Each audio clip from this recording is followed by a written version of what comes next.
زلزلة الساعة شيء عظيم صدق الله العظيم. கண்ணியத்துக்குரிய உலமாக்களே, பெரியார்களே, சகோதரர்களே, அல்லாஹு தஆலா அடிக்கடி எங்களுடைய காதுகளினால் அல்லாஹ் விரும்பக்கூடிய விடயங்களை கேட்கக்கூடிய சந்தர்ப்பங்களை அல்லாஹ் நமக்கு தருவது, இப்படியான பாக்கியங்கள் அடிக்கடி ஒரு மனிதனுக்கு கிடைப்பது ஒரு மனிதன் நேரான பாதையில் சுவர்க்கத்துக்கு ஒரு மனிதனை அழைத்து போகக்கூடிய பாதையில் இருக்கிறார் என்பதற்கு அடையாளம். நல்ல விடயங்களை அடிக்கடி கேட்க வேண்டும். அதனால்தான் அல்லாஹு தஆலா ஒரு வாரத்தில் ஒரு தடவையாவது, ஒரு முறையாவது எங்களுடைய உள்ளத்துக்கு நல்ல விடயங்கள் போய் சேர வேண்டும் என்பதற்காக வேண்டி எங்களுடைய காதுகளினால் நல்ல விடயங்களை கேட்பதை அல்லாஹ் கட்டாயமாக, கடமையாக ஆக்கி வைத்திருக்கிறான். எப்படி 5 நேர தொழுகைகள் கட்டாயமானதோ அதே போன்று வாரத்தில் ஒரு தடவை ஃபஸ்அவ் இலா திக்ரில்லாஹ், அல்லாஹ்வை பற்றி கேட்பதற்காக வேண்டி, அல்லாஹ்வுடைய பெயரை கேட்பதற்காக வேண்டி, அல்லாஹ் சொல்லக்கூடிய விடயங்களை கேட்பதற்காக வேண்டி நீங்கள் மஸ்ஜிதுக்கு விரைந்து செல்லுங்கள். அந்த நேரத்தில் வியாபாரம் செய்வதை கூட, ஹலாலான வியாபாரத்தில் ஈடுபடுவதை கூட அல்லாஹ் தடுத்திருக்கிறான். ஏன்? என்னுடைய காதுகளினால் நல்ல விடயங்களை நாங்கள் கேட்க வேண்டும், பயான்களை கேட்க வேண்டும், குர்ஆனுடைய போதனைகளை கேட்க வேண்டும் என்பதற்காக வாரத்தில் ஒரு நாள், குறிப்பிட்ட ஒரு நேரத்தில் தொழில் வியாபாரத்தில் ஈடுபடுவதை அல்லாஹ் ஹராமாக்கி அல்லாஹ்வை பற்றி கேட்க வேண்டும், பேச வேண்டும் என்பதை கட்டாயப்படுத்தியிருக்கிறான். கண்ணியமானவர்களே, இதனால் தான் குர்ஆன் சொல்லுது, நரகவாதிகள் அல்லாஹ் பாதுகாக்க வேண்டும், நரகம் சென்றதற்கு பின்னால் நாம் ஏன் நரகத்துக்கு வந்திருக்கிறோம் என்று சிந்திப்பார்கள். ஒவ்வொருவரும் ஒவ்வொரு காரணங்களை சொல்வார்கள். சில பேர் அவர்கள் வாழ்ந்த சூழலை காரணமாக சொல்வார்கள், சூழல். சில பேர் அவர்கள் உலகத்தில் பழகிய நண்பர்கள், தோழர்கள் தான் காரணம் என்று, நரகம் வருவதற்கு காரணம் என்று சொல்வார்கள்.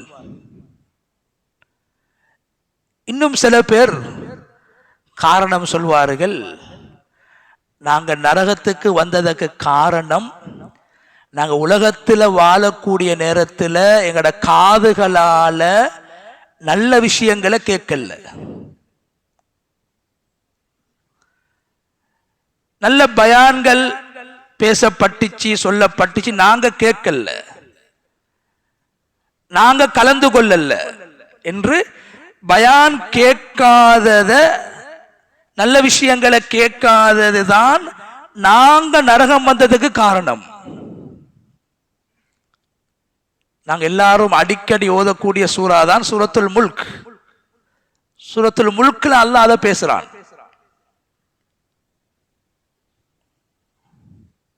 وقالوا لو كنا نسمع او نعقل ما كنا في اصحاب السعير. சொல்லுவாங்க, நாம் உலகத்தில் வாழும் போது எங்களுடைய காதுகளினால் நல்ல விடயங்களை கேட்டிருந்தால், முதலாவது அவங்க சொல்றது, எங்களோட காதால நல்ல விஷயங்களை நாங்க கேட்டிருந்தால் அவ் நஅகிலு, அல்லது நல்ல விஷயங்களை கேட்டதற்கு பின்னால சிந்தித்து செயல்பட்டிருந்தால் மா குன்னா ஃபி அஸ்ஹாபி ஸஈர், நாங்க ஒரு நாளும் நரகத்துக்கு வந்திருக்க மாட்டோம். நரகத்துக்கு நாங்க வந்திருக்க மாட்டோம். எனவே கண்ணியமானவர்கள், அல்லாஹ் 2 காதை படைச்சிருக்கிறான். இந்த 2 காதுகளால அடிக்கடி நல்ல விஷயங்களை நாங்க கேட்கணும். நல்ல விஷயங்களை கேட்கிறது, பேசுறது, அது சுவர்க்கம் செல்றதுக்கு அடையாளம் என்றும், நல்ல விஷயங்களுக்கு காது கொடுக்காம வாழ்றது, கேட்காம வாழ்றது, அல்லாஹ் எல்லாரையும் பாதுகாக்கணும், அது நரகம் செல்றதுக்கு காரணமாக ஆகிவிடும் என்று அல்லாஹு தஆலா அல் குர்ஆன்ல குறிப்பிடுறான். எனவே கண்ணியமானவர்களே, அல்லாஹ்வின் நல்லடியார்களே, அந்த அடிப்படையில் அல்லாஹு தஆலா அடிக்கடி குறிப்பாக ஆண்களுக்கு நல்ல விஷயங்களை கேட்கறதுக்கு பேசுறதுக்கு அல்லாஹ் சந்தர்ப்பத்தை தாரான். அல்ஹம்துலில்லாஹ். கண்ணியமானவர்களே, அல்லாஹு தஆலா ரப்புல் இஸ்ஸத் புனிதமான மாதங்களில் ஒரு மாதத்தை அடைந்து உலகத்தில் அநேகமானவர்கள் அல்லாஹுடைய திருப்தியை அடைந்து கொள்ள வேண்டும் என்பதற்காக வேண்டி அல்லாஹ்வுடைய மாளிகை காபத்துல்லாவை நாடி பிரயாணம் செய்யக்கூடிய கட்டம் அந்த மாதத்தை நாங்கள் அடைந்திருக்கிறோம். கண்ணியமானவர்களே, இந்த ஹஜ் என்று சொல்லக்கூடிய இந்த கடமை இஸ்லாத்துடைய 5வது கடைசி இறுதி கடமையாக இருக்கிறது. இந்த இறுதி கடமை கண்ணியமானவர்களே, ஒரு மனிதனுடைய வாழ்க்கையின் இறுதி கட்டத்தை ஞாபகப்படுத்தக்கூடிய ஒன்றாக இருக்கிறது. கண்ணியமானவர்களே, குர்ஆன்ல தொழுகையை பற்றி அல்லாஹ் பேசியிருக்கிறான். எங்கேயும் அல்லாஹ் தொழுகை என்ற பெயர்ல தனி ஒரு சூறாவை அல்லாஹ் இறக்கல்ல. நோன்பை பத்தி நிறைய அல்லாஹ் பேசியிருக்கிறான். குர்ஆன்ல எங்கேயும் சூரத்து ஸௌம் நோன்பு என்ற பெயர்ல ஒரு தனி சூறாவை அல்லாஹ் இறக்கல்ல. ஜகாத்தை பத்தி அல்லாஹ் பேசியிருக்கிறான். ஜகாத் யாருக்கு கொடுக்கப்பட வேண்டும் என்றும் பேசியிருக்கிறான். ஆனா எங்கேயும் அல்லாஹு தஆலா சூரத்து ஸகா, ஜகாத் என்ற பெயர்ல ஒரு சூறாவை அல்லாஹ் இறக்கில்ல. ஆனா கண்ணியமானவர்களே, அல்லாஹு தஆலா குர்ஆன்ல ஒரு சில இடங்கள்ல மட்டும்தான் ஹஜ்ஜை பத்தி அல்லாஹ் பேசுறான். மிக குறைவாகத்தான் அல்லாஹ் பேசுறான். சூரத்துல் பக்கரா ஹஜ்ஜை பத்தி பேசுது. அதே போல கண்ணியமானவர்களே, இன்னும் ஒரு சூரா இருக்குது, சூரத்துல் ஹஜ். ஹஜ் என்ற பெயர்ல அல்லாஹ் ஒரு தனி ஒரு சூறாவை அல்லாஹ் இறக்கி வைத்திருக்கிறான். ஆனா ஹஜ்ஜை பற்றி பேசப்பட்டிருப்பது ரொம்ப குறைவு. ஆனா ஹஜ் என்ற பெயர்ல ஒரு சூறாவை அல்லாஹ் இறக்கி இருக்கிறான். கண்ணியமானவர்களே, அந்த சூறாட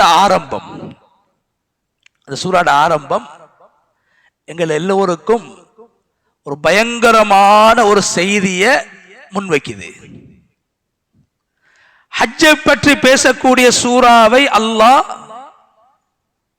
பயங்கரமான ஒரு நிகழ்வை சொல்லி அச்சமூட்டி பயத்தை உண்டாக்கி அல்லாஹ் அந்த சூறாவை ஆரம்பிக்கிறான். எப்படி? யா அய்யுஹன் நாஸ், மனிதர்களே. ஹஜ்ஜிக்கு போகக்கூடியவங்களை மட்டும் அல்லாஹ் கூப்பிடல, முஸ்லீம்கள் என்றும் அல்லாஹ் சொல்லல, மனிதர்களே. இத்தகு ரப்பக்கும், உங்களோட ரப்ப பயந்து கொள்ளுங்க, உங்களோட ரப்ப பயந்து கொள்ளுங்க, அல்லாஹ்வை பயந்து கொள்ளுங்க. என்ன காரணம்? இன்ன ஸல்ஸலத ஸாஅத்தி ஷைஉன் அதீம், கியாமத்துடைய நாள் அது பயங்கரமானது. கண்ணியமான அல்லாஹ்வுடைய நல்லடியார்களே, அல்லாஹ் இந்த சூறால பேச போறான் ஹஜ்ஜ பத்தி. சூறாட பேரும் ஹஜ்ஜி. ஆனா அல்லாஹ் எப்படி ஆரம்பிக்கிறான்? அல்லாஹ்வை பயந்து கொள்ளுங்க, ரப்ப பயந்து கொள்ளுங்க மனிதர்களே, கியாமத்துடைய நாள், உலகம் அழிக்கப்படக்கூடிய அந்த நாள் பயங்கரமானது. எந்த அளவுக்கு பயங்கரம்? அல்லாஹ் சொல்றான், அந்த நாள்ல ஒரு மனிதன் தன்னை தானே மறந்து விடுவான்.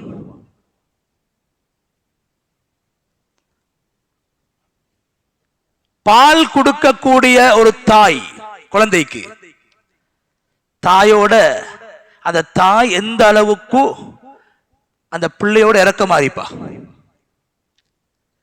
2 வயது அடையாத ஒரு குழந்தைட மேல ஒரு தாய் எந்த அளவுக்கு பாசம் வச்சிருப்பா, எந்த அளவு அக்கறை வச்சிருப்பா.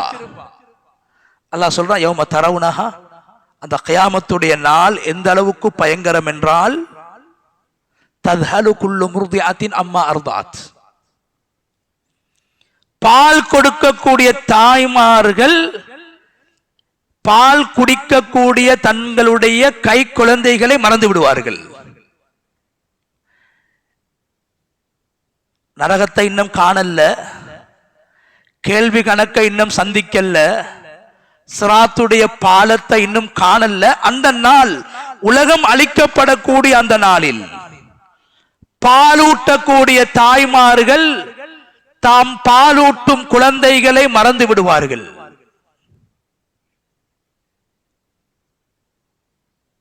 என் பிள்ளைக்கு என்ன நடந்தாலும் பரவாயில்ல, நான் பாதுகாக்கப்படணும்.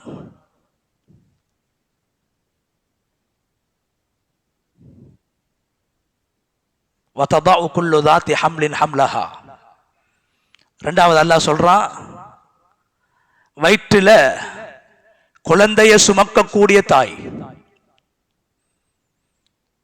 எந்த அளவு அந்த குழந்தையோட பாதுகாப்புக்காக வேண்டி, அந்த குழந்தை குறையில்லாம பிறந்திடணும் என்றதுக்காக வேண்டி கர்ப்பிணி தாய்மார்கள் எவ்வளோ தியாகங்களை செய்யறாங்க. நோன்பு விடுறதுக்கு கூட அல்லாஹ் அனுமதி கொடுக்கிறான் குழந்தைக்காக.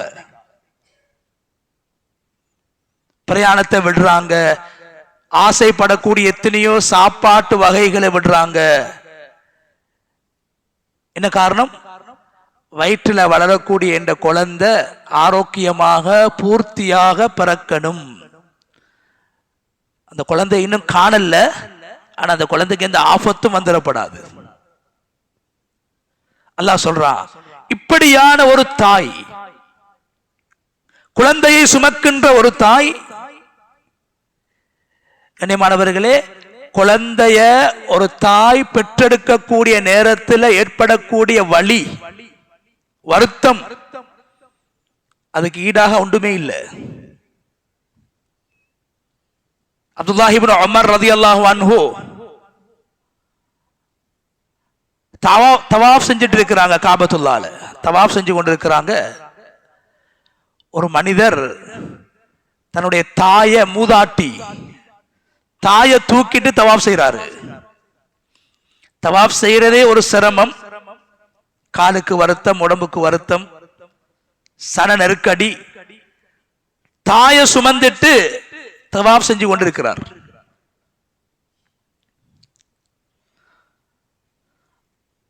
அப்துல்லாஹ் இப்னு உமர் ரலியல்லாஹு அன்ஹு அவங்கள பார்த்து அந்த மனிதர் கேட்கிறாரு,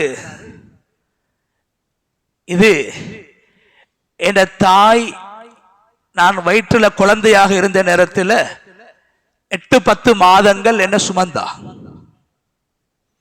அதுக்கு ஈடாக வேண்டும் என்பதற்காக வேண்டி நான் குழந்தையாக சிசுவாக இருந்த நேரத்தில் 10 மாதம் சுமந்த தாய்க்கு பிரதி உபகாரமாக அமைய வேண்டும் என்பதற்காகத்தான் என்னுடைய வயது முதிர்ந்த தாயை நான் தூக்கி கொண்டு தவாஃப் செய்கிறேன் என்று சொன்னார். சொன்னாங்க அப்துல்லாஹ் இப்னு உமர் ரலியல்லாஹு அன்ஹு, அந்த தாய் 10 மாதம் சுமந்ததல்ல, தாயுடைய வயிற்றில் நீ இருக்கும் போது, வயிற்றுக்குள்ளால் நீ அங்கும் இங்கும் அசையும் போது தாய்க்கு ஒரு வலி ஏற்பட்டது, தாய்க்கு ஒரு வருத்தம் ஏற்பட்டது. அந்த ஒரு வலி வருத்தத்துக்கு கூட உன்னுடைய தாயை மௌத்து வரைக்கும் நீ தூக்கி கொண்டு இருந்தாலும் அது ஈடாகாது. தவாப் செய்யும் போதல்ல, மௌத்து வரைக்கும் சுமந்தாலும் நீ குழந்தையாக வயிற்றுக்குள் இருக்கும் போது அங்கும் இங்கும் அசையும் போது ஏற்பட்ட வலி கூட அந்த வலிக்கு கூட ஈடாகாது என்று அப்துல்லாஹ் இப்னு உமர் ரலியல்லாஹு அன்ஹு சொன்னாங்க. ஏன் தாயுடைய ஒரு குழந்தையை சுமக்கக்கூடிய நேரத்தில், பெற்றெடுக்கக்கூடிய நேரத்தில் ஒரு தாய்க்கு ஏற்படக்கூடிய வருத்தம் சக்கராத்தை போன்றது.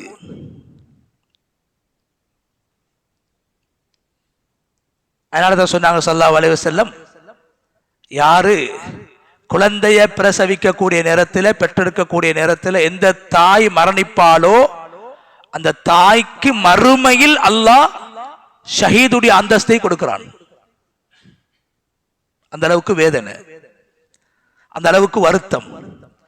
ஆனா கியாமத்துடைய நாள் வந்து விட்டால், கியாமத் நாளுடைய அந்த அகோரம் பயங்கரம், கியாமத் நாளுடைய அந்த அமளி துமளி, குழந்தையை சுமக்கக்கூடிய தாய்மார்கள் எந்த ஒரு வலியும் இல்லாமல், வருத்தமும் இல்லாமல், உணர்வும் இல்லாமல் குழந்தைகளை பெற்றெடுப்பார்கள்.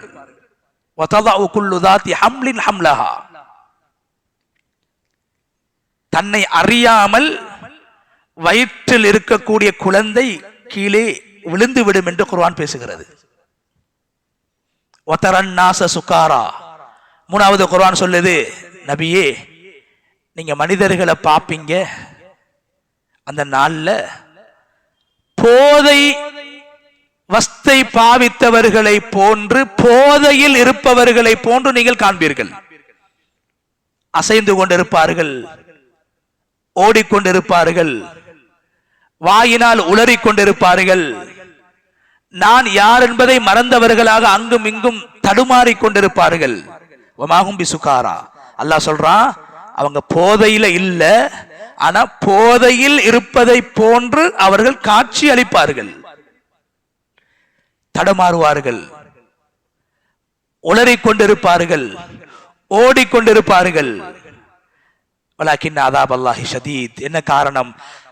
கபூர் அல்ல, சிராத் அல்ல, நரகம் அல்ல, அவைகளுக்கு முன்னால் உலகம் அளிக்கப்படக்கூடிய நாள் பயங்கரமானதாக இருக்கும் என்று, வேதனை தண்டனை பயங்கரமாக இருக்கும் என்று அல்லாஹு தஆலா அல் குர்ஆனிலே குறிப்பிடுகிறான். கண்ணியமான அல்லாஹ்வுடைய நல்லடியார்களே, ஏன் அல்லாஹ் ஹஜ்ஜை பற்றி பேச வேண்டிய இந்த சூறாவை, ஹஜ் என்று பெயர் வைக்கப்பட்ட இந்த சூறாவை அல்லாஹ் ஏன் கியாமத்துடைய நாளை பற்றி, பயங்கரத்தை பற்றி அல்லாஹ் ஏன் சொல்ல வேண்டும்?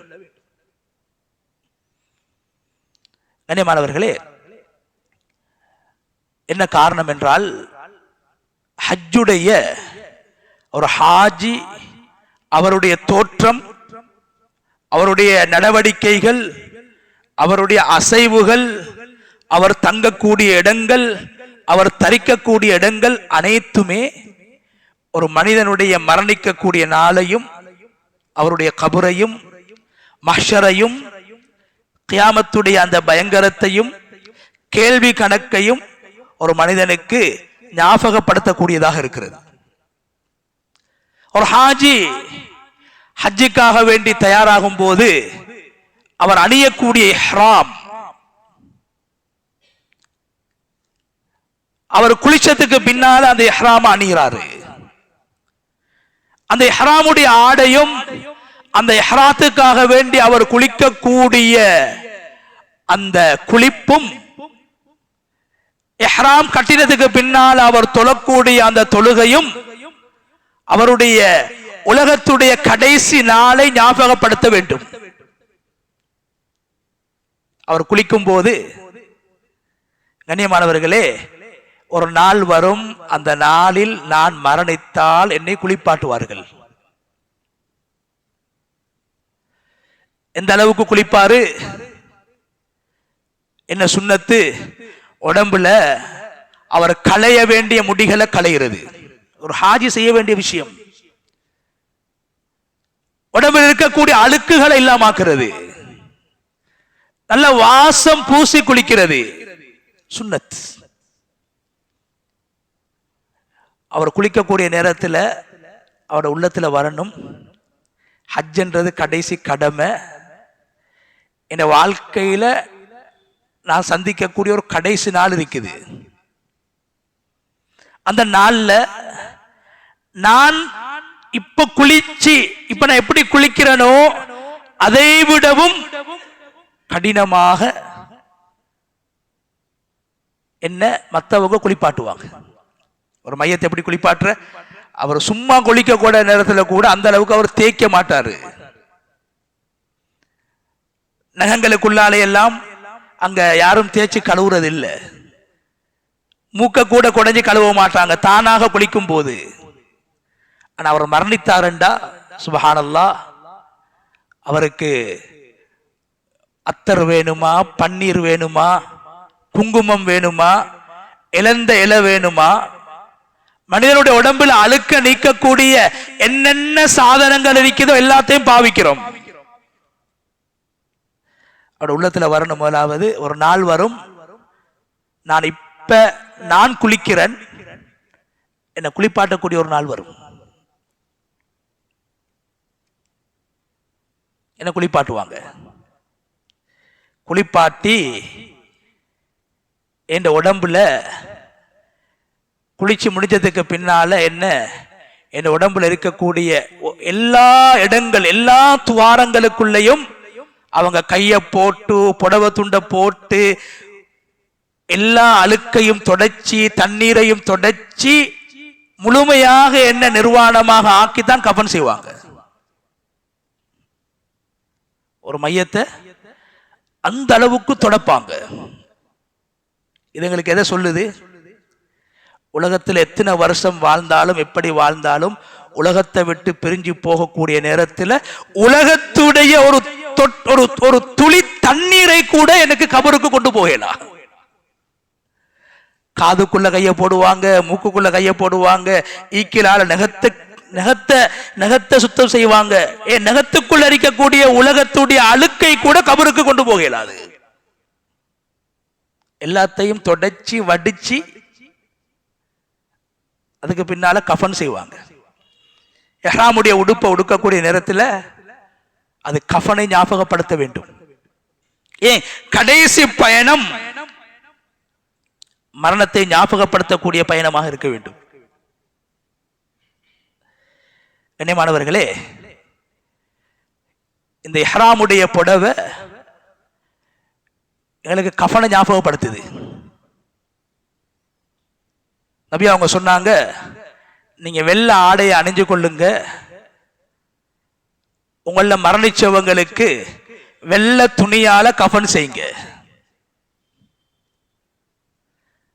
இஹ்ராமுடைய ஆடை அது எந்த நிறத்திலும் அணிந்து கொள்ளலாம், பிரச்சனை இல்ல. வெள்ளதான் ஏற்றம், வெள்ளதான் ஏற்றம். கண்ணியமான அல்லாஹ்வுடைய நல்லடியார்களே, ஜனாசாவை குளிப்பாற்றுவதும் ஒரு ஹாஜி குளிக்கிறதும் மரணத்தை ஞாபகப்படுத்துது. அவர் அணியக்கூடிய ஆடை உடுப்பு அது அவருக்கு கஃனை ஞாபகப்படுத்த வேண்டும். கண்ணியமான அல்லாஹ்வுடைய நல்லடியார்களே, என்ற உடம்புல தைக்கப்பட்ட எந்த ஆடையும் இருக்கக்கூடாது. அது போன்று ஒரு நாள் வரும், அந்த நாள்ல வெறும் 2 வெள்ளை புடவையால சுத்தி என்ன கபருக்கு அனுப்பிடுவாங்க. உலகத்துக்கு வரக்கூடிய நேரத்திலையும் புடவை துண்டால சுத்தி தான் எடுத்தாங்க. தாயிர வயிற்றிலிருந்து இரத்தத்தோட வந்தம் குளிப்பாட்டி புடவையால சுத்தி எடுத்தாங்க. நான் மரணிக்கக்கூடிய நாள்லையும் என்ன குளிப்பாட்டி புடவையால சுத்தி தான் அனுப்புவாங்க. கண்ணியமான அல்லாஹ்வுடைய நல்லடியார்களே, உலகத்துல ஒரு ஜனாசாக்கு கஃன் செய்யப்படுறது என்ன காரணம் என்றா, அந்த ஜனாசாவை கபர்ல வைக்கக்கூடிய நேரத்தில் அடக்கக்கூடிய நேரத்தில் அந்த ஜனாசாட மறைவிடங்களை யாரும் பார்க்க கூடாது என்பதற்காகத்தான் கஃன். இல்லைண்டா ஒவ்வொரு ஜனாசாக்களும் நிர்வாணமாக அடக்கப்பட வேண்டும். உலகத்தில் எதையும் கொண்டு போக முடியாது. உலகத்தின் அழுக்கை கூட கபருக்கு கொண்டு போக முடியாது. உலகத்துடைய புழுதியை கூட கபருக்கு கொண்டு போக முடியாது. பிறந்த மேனியோடு அவர் அடக்கப்பட வேண்டும். அவுரத்தை காணக்கூடாது என்பதற்காகத்தான் ஸல்லல்லாஹு அலைஹி வஸல்லம் அவர்களுடைய வழிகாட்டல் ஒரு ஜனாசா கஃன் செய்யப்படுகிறது. கபருக்குள்ளால வச்சதுக்கு பின்னால முதலாவது ஒரு ஜனாசாட உடம்புல இருந்து அகற்றப்படுறது அந்த ஜனாசாட கஃன். கபருக்குள்ள மையத்தை வைக்கிறதுக்கு தான் கஃன். கபர்ல ஜனாசாவை வச்சதோட ஒவ்வொரு ஜனாசாவும் நிர்வாணமாக ஆக்கப்படும். சொன்னாங்க ஸல்லல்லாஹு அலைஹி வஸல்லம், நீங்க கஃன் செய்யறதுக்கு நீங்க அதிகமாக காசு பணங்களை செலவழிக்க வேணாம். கஃன்ல வீண் விரயம் வேணாம். கஃன்ல சாதாரணமான புடவையால நீங்க கஃன் செய்யுங்க. நீங்க உடுத்த உடுப்ப கஃனாக வச்சு கொள்ளுங்க. சஹாபாக்கள் அநேகமானவங்க உலகத்தில் அவங்க பாவிச்ச உடுப்பு தான் அவங்களுக்கு கஃன். என்ன காரணம்? கஃன் என்பது கபரில் ஒரு மனிதன் வாழ்வதற்கு அல்லது வாழக்கூடிய நேரத்தில் அணியக்கூடிய உடுப்பல்ல, ஒரு ஜனாசாவின் மறைவிடங்கள் மறைக்கப்பட வேண்டும் என்பதற்காக வேண்டி ஜனாசாவுக்கு அணிவிக்கப்படக்கூடிய ஒரு உடுப்பு தான் கஃன். நபி அவங்க சொன்னாங்க, சாதாரணமான புடவைகளால நீங்க கஃன் செய்யுங்க. ஃபைன்னஹு யுஸ்லபு சரிஅன். கபூர்ல வச்சதுக்கு பின்னால முதலாவது உறிஞ்சப்படுறது கலட்டப்படுறது கஃன் தான். அதுக்கு பின்னால் அந்த மனிதன் சொர்க்கவாதி என்றா அல்லாஹ் மலக்குமார்களின் மூலமாக அவருக்கு சொர்க்கத்துடைய ஆடைகள் அல்லாஹ் அணிய வைப்பான். நரகவாசியாக இருந்து அல்லாஹ் பாதுகாக்கணும். நிர்வாணியாக அல்லாஹ் அவரை கபர்ல வச்சு தண்டிப்பான். எனவே கஃன் என்பது தற்காலிகமான ஒன்று. ஒரு ஜனாசாவுடைய அவுரத்தை மறைப்பதற்காகத்தான் கஃன். எனவே அந்த கஃனை 5-6 நாட்கள் ஒரு ஹாஜி அணியக்கூடிய அந்த இஹ்ராம் அல்லது 2-3 நாட்கள் அணியக்கூடிய அந்த இஹ்ராம் கஃனை ஞாபகப்படுத்த வேண்டும். அதுக்கு பின்னால கண்ணியமானவர்களே, ஒரு ஹாஜி பிரயாணம் செய்யக்கூடிய அவருடைய வாகனம், அது விமானமாக இருக்கலாம், வாகனங்களாக இருக்கலாம், இது அவருக்கு அவருடைய ஜனாசாவை வீட்டிலிருந்து மையவாடிக்கு சுமந்துட்டு போகக்கூடிய அந்த சந்தூக்க ஞாபகப்படுத்தணும்.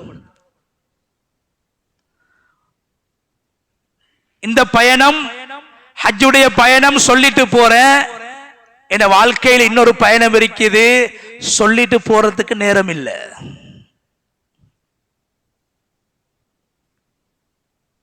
பயணம் சொல்லிட்டு போறதுக்கு நேரம் இல்லை. திடீரென்று ஏற்படக்கூடிய பயணம், திடீரென்று சந்திக்கக்கூடிய ஒரு பயணம் இருக்குது. இன்னைக்கு சொல்லிட்டு போறேன், மனைவிட்ட, பிள்ளைகள்கிட்ட, நண்பர்கள்ட்ட, ஊர் மக்கள்கிட்ட சொல்லி சலாம் கொடுத்துட்டு போறேன், அவங்க வழி அனுப்புறாங்க. ஒரு நாள் வரும், திடீரென்று நான் மறுமையுடைய பயணத்தை ஆரம்பிக்க வேண்டும். இன்று என்னை சந்தித்து சலாம் தந்து என்னை கட்டி அணைத்து மன்னிப்பு கேட்டு அழுது அனுப்புவதை போன்ற ஒரு நாளில் என்னை அனுப்புவார்கள்.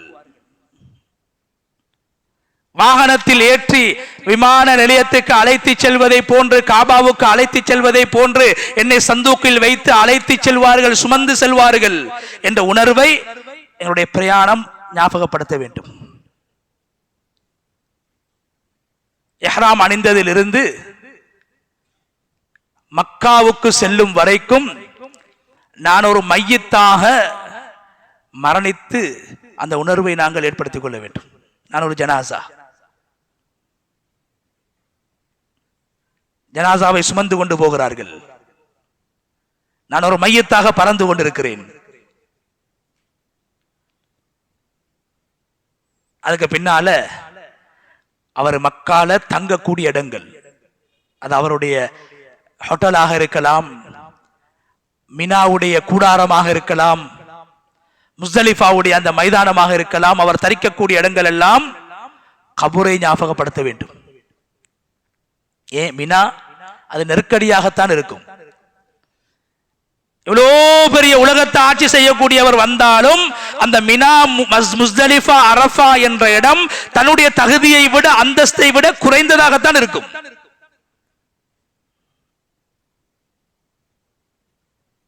அதனால உலமாக்கள் சொல்றாங்க, ஹஜ்ஜுடைய அடுத்த நோக்கம் அல்லாஹ்ட ஞாபகம், மரணத்துடைய சிந்தனை வார மாதிரி ஹஜ்ஜுடைய நோக்கங்கள் ஒன்றுதான் பணிவு. அந்த இஹ்ராமுடைய ஆடை மிகவும் பணிவான ஒரு ஆடை, கலரில் கூட வித்தியாசம் இல்லை, வெள்ளதான், தைக்க கூட முடியாது, வெறும் ஆடையாக இருக்க வேண்டும், சாதாரணமான ஒரு உடுப்பு, பணிவு. அவர் தங்கக்கூடிய இடங்கள் எல்லாம் அவருக்கு கபருடைய நெருக்கடியை ஞாபகப்படுத்த வேண்டும். கபருடைய நெருக்கடி உலகத்தில் எல்லோரும் சந்திக்க வேண்டிய ஒன்று. கபருடைய வேதனை ஒன்று இருக்கிறது, கபருடைய நெருக்கடி ஒன்று இருக்கிறது. நாம் செய்யக்கூடிய சில அமல்கள், வணக்கங்கள் கபருடைய வேதனையை விட்டு எங்களை பாதுகாக்கும். கபருடைய நெருக்கடி 6 மாச குழந்தை மௌத்தா போனாலும் கபருடைய நெருக்கடி இருக்குது. சின்ன குழந்தை மௌத்து, சின்ன குழந்தைக்கும் கபருடைய நெருக்கடி இருக்குது. ஆனா கபருடைய தண்டனை வேற.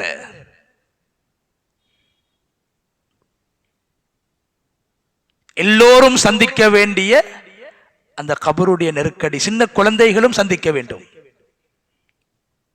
ஒரு ஜனாசாவை கபர்ல வச்ச உடனே சாலிஹான ஜனாசாவாக இருந்தாலும் சரி, பாவியான ஜனாசாவாக இருந்தாலும் சரி, கபருடைய நெருக்கடியை சந்தித்து ஆக வேண்டும். நபி ஸல்லல்லாஹு அலைஹி வஸல்லம் அவங்க சொல்லி இருக்கிறாங்க, சாதாரண விஷயம் அல்ல. சில சஹாபாக்களை கபரு நெருக்கிறத நபி ஸல்லல்லாஹு அலைஹி வஸல்லம் கண்ணால கண்டாங்க. அன்சாரிகள்ல முக்கியமான சஹாபி சஅத் இப்னு முஆத், முக்கியமான சஹாபி. ஹந்தக் யுத்தத்தில் அவர் தாக்கப்பட்டு, அவருக்கு காயம் ஏற்பட்டு ஷஹீதாக்கப்பட்டு மஸ்ஜிது நபவியில நோயாளியாக இருந்து மதீனால மஸ்ஜிது நபவியில வஃபாத் ஆகிட்டார். முக்கியமான சஹாபி சஅத் இப்னு முஆத். 6 வருஷம் தான் உலகத்துல முஸ்லிமாக வாழ்ந்தாரு. 30 வயசுல இஸ்லாத்தை ஏற்றுக்கொள்றாரு, 36வது வயசுல மௌத்து. ஆனா 6 வருஷம் முஸ்லிமாக வாழ்ந்தாரு. உலமாக்கள் எழுதுறாங்க, ஒரு ஹஜ்ஜு கூட அவர் செய்யல. ஆனா அவர் வஃபாத் ஆகிறாரு. அவருடைய ஜனாசா செய்தி ஜிப்ரீல் அலைஹிஸ்ஸலாம் அவர்களின் மூலமாக ரசூலுல்லாஹி ஸல்லல்லாஹு அலைஹி வஸல்லம் அவங்களுக்கு எத்தி வைக்கப்படுது. உலகத்தில் வஃபாத் ஆகிறாரு.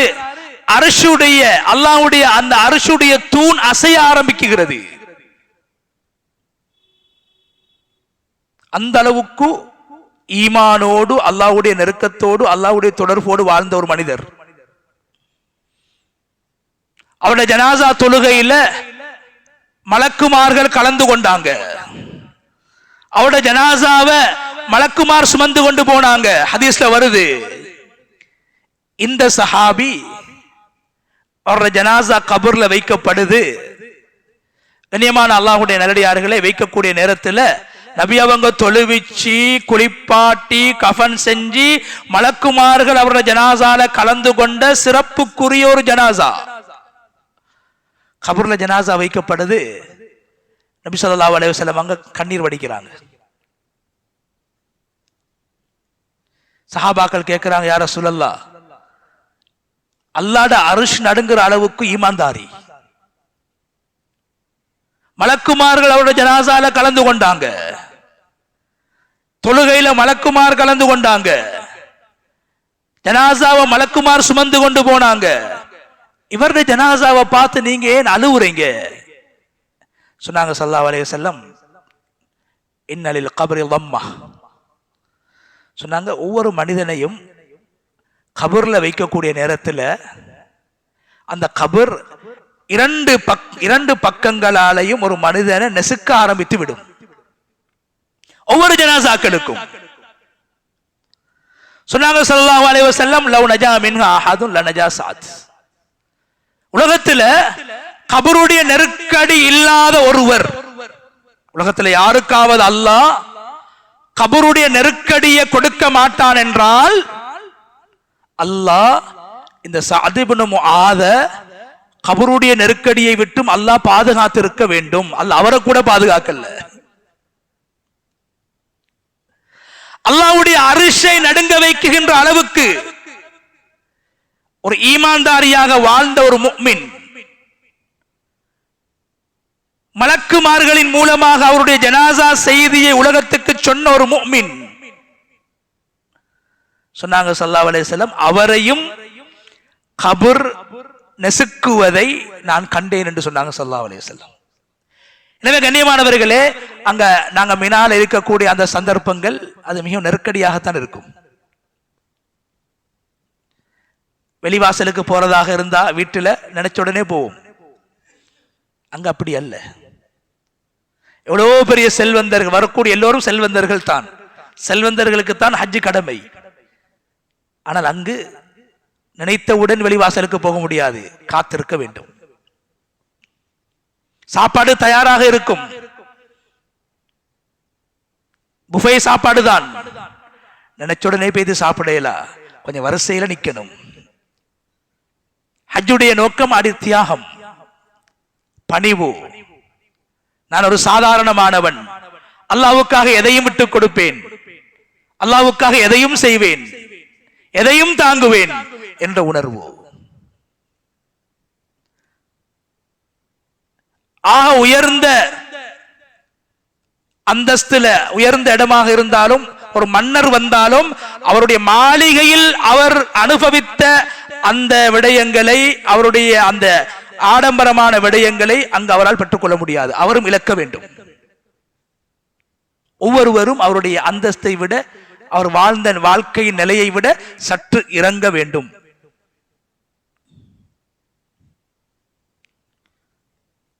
தாங்க முடியாத சில நெருக்கடிகளுக்கு முகம் கொடுக்க வேண்டும்.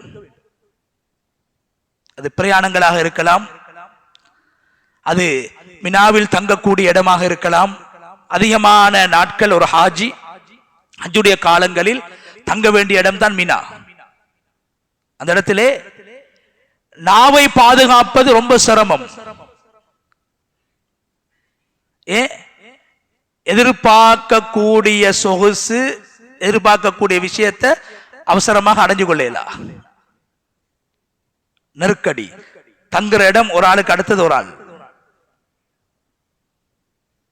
ஒரு ஆள் திரும்பினார்டா அடுத்த ஆளுட மேலதான் அவருடைய மேனி படும். அந்த அளவுக்கு நெருக்கடியாகத்தான் இருக்கும். அதான் ஹஜ்ஜுடைய முறை.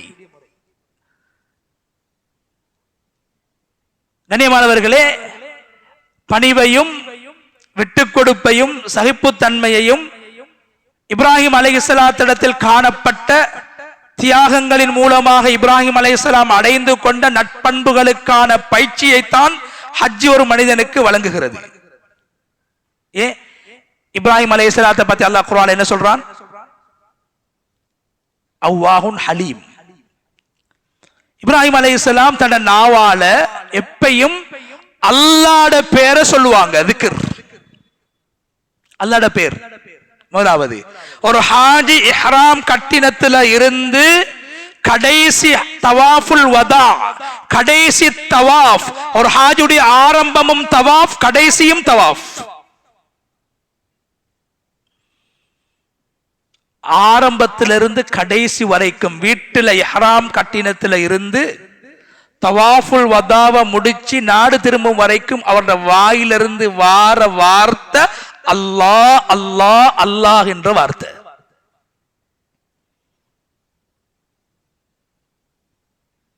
இஹ்ராம் கட்டும் போதும் அல்லாஹ், காபத்துல்லாவை காணும் போதும் அல்லாஹு அக்பர், தவாஃப் செய்யும் போதும் அல்லாஹ், சஃபா மர்வாவில் ஓடும் போதும் அல்லாஹ், முடியை வலிக்குகின்ற போதும் அல்லாஹ், முடியை வெட்டுகின்ற போதும் அல்லாஹ்.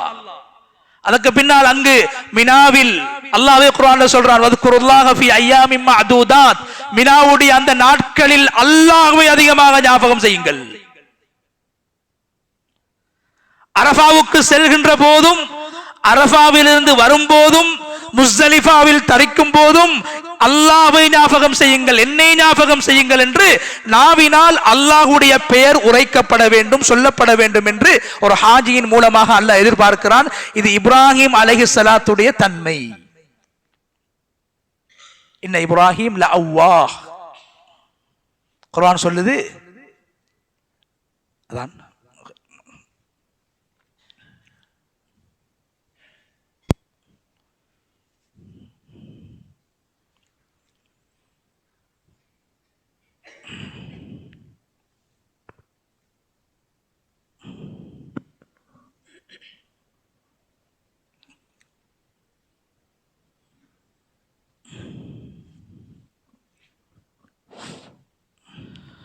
الله أكبر الله أكبر الله أكبر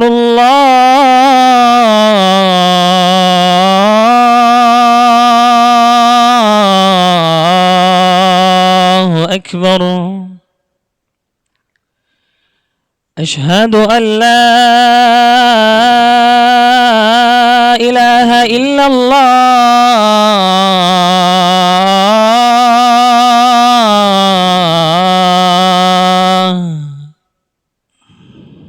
أشهد أن لا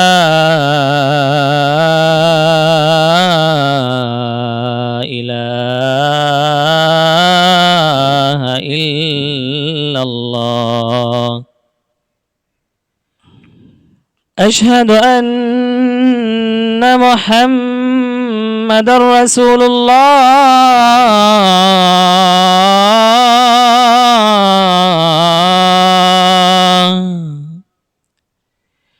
أشهد أن محمد رسول الله حي على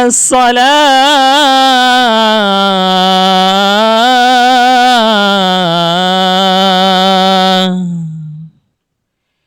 حي على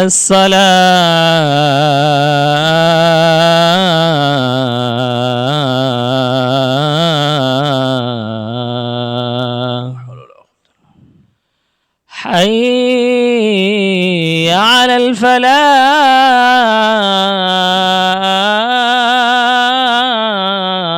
الفلاح حي على الفلاح.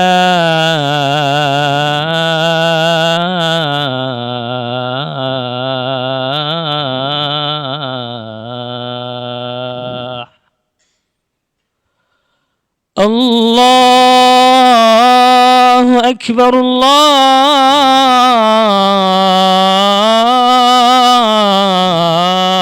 الله أكبر لا إله إلا الله لا إله إلا الله رب هذه دعوة آت محمد الوسيلة والفضيلة.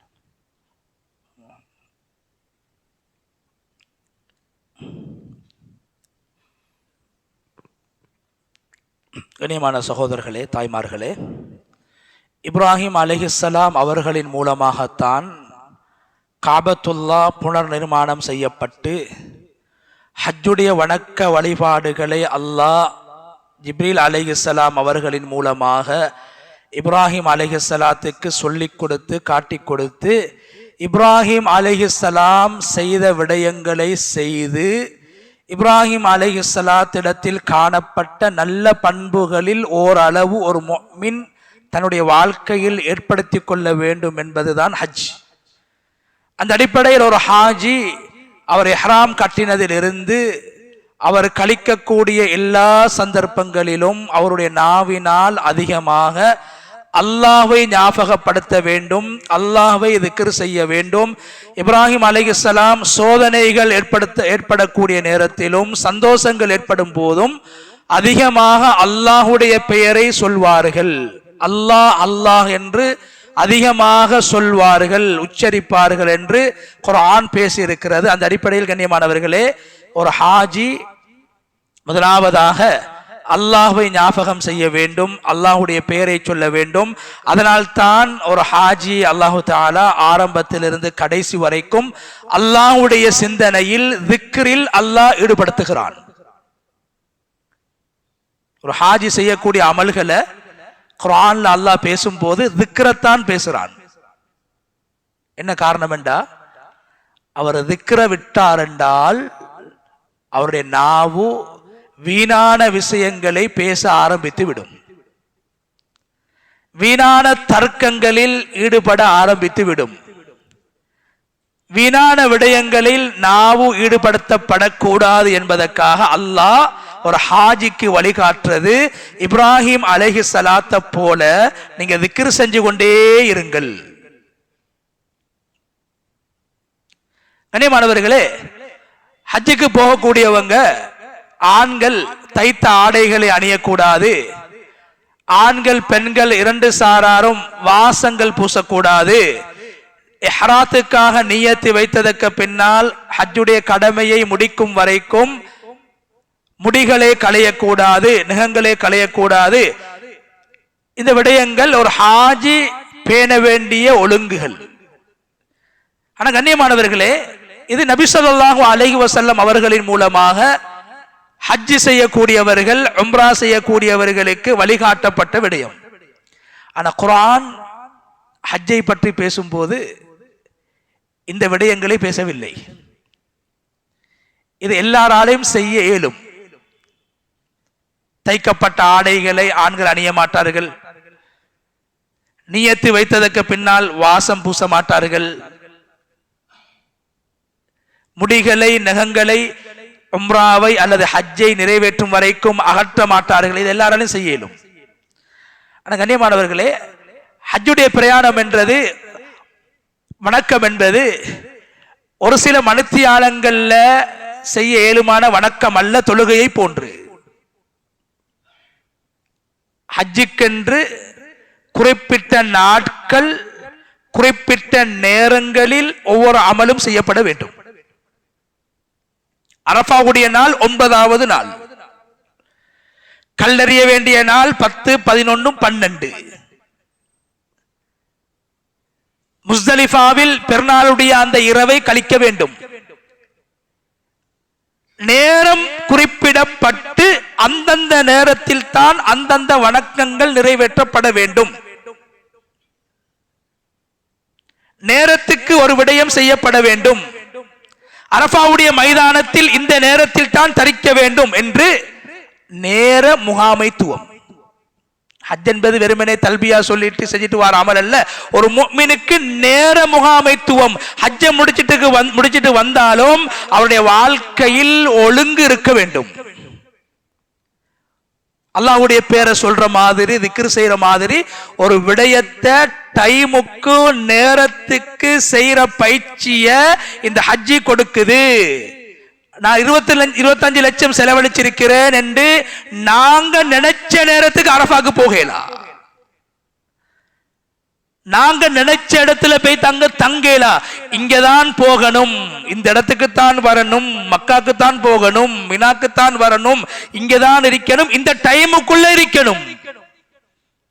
கல்லெறிய போறதாக இருந்தாலும் ஸல்லல்லாஹு அலைஹி வஸல்லம் அவங்க அதுக்கென்று ஒரு டைமை நிர்ணயிச்சிருக்கிறாங்க. அந்த டைமை விட முந்தினாலும் அது ஏற்றுக்கொள்ளப்படாது, பிந்தினாலும் ஏற்றுக்கொள்ளப்படாது. நேரத்துக்கு ஒரு விஷயத்தை செய்யணும் என்ற பயிற்சிய ஹஜ்ஜி ஒரு ஹாஜிக்கு வழங்குது. எனவே கண்ணியமானவர்களே, ஏனைய அமல்களை போன்றதல்ல. ஊரை விட்டுட்டு போறாரு, குடும்பத்தை விட்டுட்டு போறாரு, பிரயாணம் செஞ்சுட்டு போறாரு, மினால இருந்து அரஃபா, அரஃபால இருந்து முஸ்தலிஃபா, முஸ்தலிஃபால இருந்து அரஃபா, பிறகு முஸ்தலிஃபால இருந்து மினா, மினால இருந்து மக்கா, பிரயாணங்கள் எல்லாம் செய்ய வேண்டும். இப்படியான சந்தர்ப்பங்கள்ல சில நேரத்தில் மனிதர்களுக்கு அதிகமாக கோபம் ஏற்படும். கஷ்டங்களை, சிரமங்களை முகம் கொடுக்கும் போது ஒரு மனிதன் நிதானத்தை இழந்து விடுவார். இந்த நேரத்தில் தான் கண்ணியமான அல்லாஹ்வுடைய நல்லடியார்களே, அல்லாஹ் தஆலா ஒரு ஹாஜிக்கு பயிற்சி கொடுக்கிறான். உங்களோட வாழ்க்கையில சகிப்புத்தன்மை உண்டாகணும். இப்ராஹிம் அலைஹிஸ்ஸலாத்தை பத்தி அல்லாஹ் இரண்டாவது என்ன சொல்றான்? ஹலீம். இப்ராஹிம் அலைஹிஸ்ஸலாம் சகிப்புத்தன்மை உள்ளவர், எதையும் சகித்துக் கொள்றது.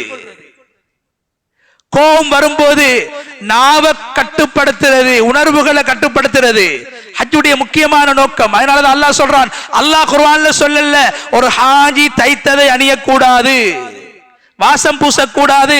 நபி அவர்கள் சொன்னார்கள், குர்ஆன் சொல்லுது ஃபமன் ஃபரல ஃபீஹின்னல் ஹஜ், யார் ஹஜ்ஜுக்காக போறாங்களோ அவங்க கட்டாயம் செய்ய வேண்டிய ஒரு விஷயம் இருக்குது. என்ன? அவனோட நாவை பாதுகாக்கிறது. ஆக கஷ்டமான ஒன்று அதுதான். நாவை பாதுகாக்கிறது ரொம்ப கஷ்டம், சும்மாவே கஷ்டம்.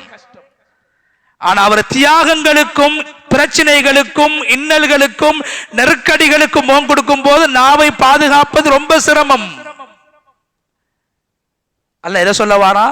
நீங்க ஹஜ்ஜுக்கு போனா தியாகம் செய்ய வேண்டி வரும், கோபத்தை ஏற்படுத்தக்கூடிய விடயங்களுக்கு நீங்க முகம் கொடுக்க வேண்டி வரும். நீங்கள் நினைத்தது அங்கு நடக்க மாட்டாது. டைமுக்கும் வேலை செய்யணும், ஆனா நினைச்ச மாதிரி செய்யவும் மேலா. இந்த நேரத்தில் ஒரு மனிதன் கோபத்தை வெளிப்படுத்தக்கூடிய நேரத்தில் அவர் பாவிக்கக்கூடிய உறுப்பு தான் நாவு.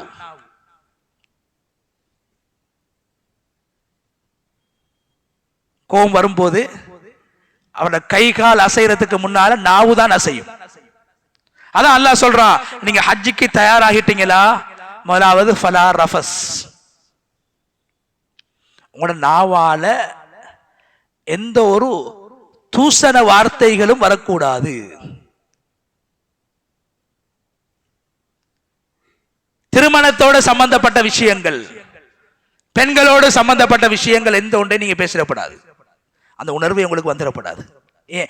அதை அடக்கிறது. ஹலாலை கூட கட்டுப்படுத்தி சகிப்பு தன்மையை ஹஜ்ஜு உண்டு பண்ணுகிறது. ஹலாலான மனைவியோடு நீங்கள் சென்றிருந்தாலும் அந்த மனைவியை நெருங்கக்கூடாது. ஆபாசமான விடயங்களை பேசிடப்படாது. குர்ஆன் சொல்லுது, அல்லாஹ்வுக்காக வேண்டி அல்லாஹ்வுடைய மாளிகையை தரிசித்து அல்லாஹ் தரிக்க சொன்ன இடங்களில் அல்லாஹ்வுக்காக நான் தரிக்கிறேன், அல்லாஹ்வுக்காக வேண்டி ஹலாலையும் நான் விடுகிறேன். நான் ஆரம்பத்தில் சொன்னேன், ஒரு மையத்தை போல வீட்டில் குளிக்கிறதுல இருந்து அவர் ஹஜ்ஜுடைய பயணம் முழுக்க தான் ஒரு மையத்தென்ற உணர்வோடு செயல்பட வேண்டும். போயிட்டோம், திரும்பி வாரது சுவர் இல்ல, கடனையும் கொடுத்தாச்சு, மக்கள்கிட்ட மன்னிப்பும் கேட்டாச்சு, பிரயாணமும் சொல்லியாச்சு, வாரது சுவர் இல்ல. அல்லாஹ் சொல்றான், முதலாவது உன நாவால ஆபாசமான விடயங்களை நீங்க பேசிடக்கூடாது. இரண்டாவது வலா ஃபுசூக், எந்த ஒரு பாவமான விஷயங்கள் மற்றவர்களை நோகடிக்கக்கூடிய வார்த்தைகள் நாவால பேசிடவானாம். தவாப் செய்யக்கொள்ள காலை மிரிச்சிட்டு போயிடுவாங்க, பின்னால இடிப்பாங்க, தெரியாம நடக்கும், தள்ளி விட்டுட்டு போயிடுவாங்க. சில பேர் எங்களோட கடினமாக நடந்து கொள்ளுவாங்க. இதெல்லாம் நடக்கும் ஹஜ்ஜில். இந்த நேரத்தில் யாருக்கும் நீங்க அவசரப்பட்டு ஏசிட வேண்டாம். அல்லாஹ் சொல்றான் குர்ஆன்ல, யாரையும் நோகடிக்கக்கூடிய வார்த்தைகளை நாவினால் நீங்கள் உச்சரிக்க கூடாது, பேசிவிடக் கூடாது. அதனாலதான் அல்லாஹ் சொல்றான், குறிப்பாக மினால நீங்க திக்ர மட்டும் செய்யுங்க. திக்ர விட்டீங்களா உங்களோட நாவு வீணானதை பேசும், பாவத்தை பேசும், அசிங்கத்தை பேசும், அநாகரிகத்தை பேசும், சில நேரத்தில் மற்றவங்களை நோகடிக்கக்கூடிய வார்த்தைகளை பேசும். அதனால திக்ர மறந்துட வேணாம். நாங்க நினைக்கிறோம் ஹஜ்ஜுக்கு போய்தான் தக்வாவை உண்டாக்கணும். அல்லாஹ் சொல்றான், இல்ல. சில பேர் நினைக்கிறேன் ஹஜ்ஜுக்கு போய் திருந்திட்டு வருவோம்.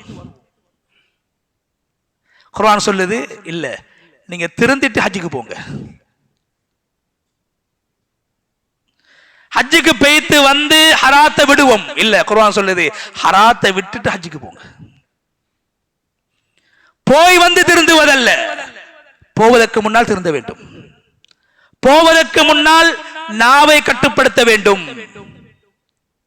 அங்கு செல்வதற்கு முன்னால் உணர்வுகளை அடக்க வேண்டும். அதனாலதான் நான் இன்றைக்கு ஜும்மால கூட ஞாபகப்படுத்தினேன், ஒரு மாசம் ட்ரைனிங். ஹஜ்ஜில போய் 5 நாள் அல்லது 4 நாள் அந்த ஹஜ்ஜுடைய கிரிகைகளில் ஈடுபடுவதற்கு முன்னால் அல்லாஹ் 30 நாள் எனக்கும் உங்களுக்கும் ஹாஜிகளுக்கும் அல்லாஹ் ஒரு பயிற்சியை கொடுத்தான். என்ன பயிற்சி?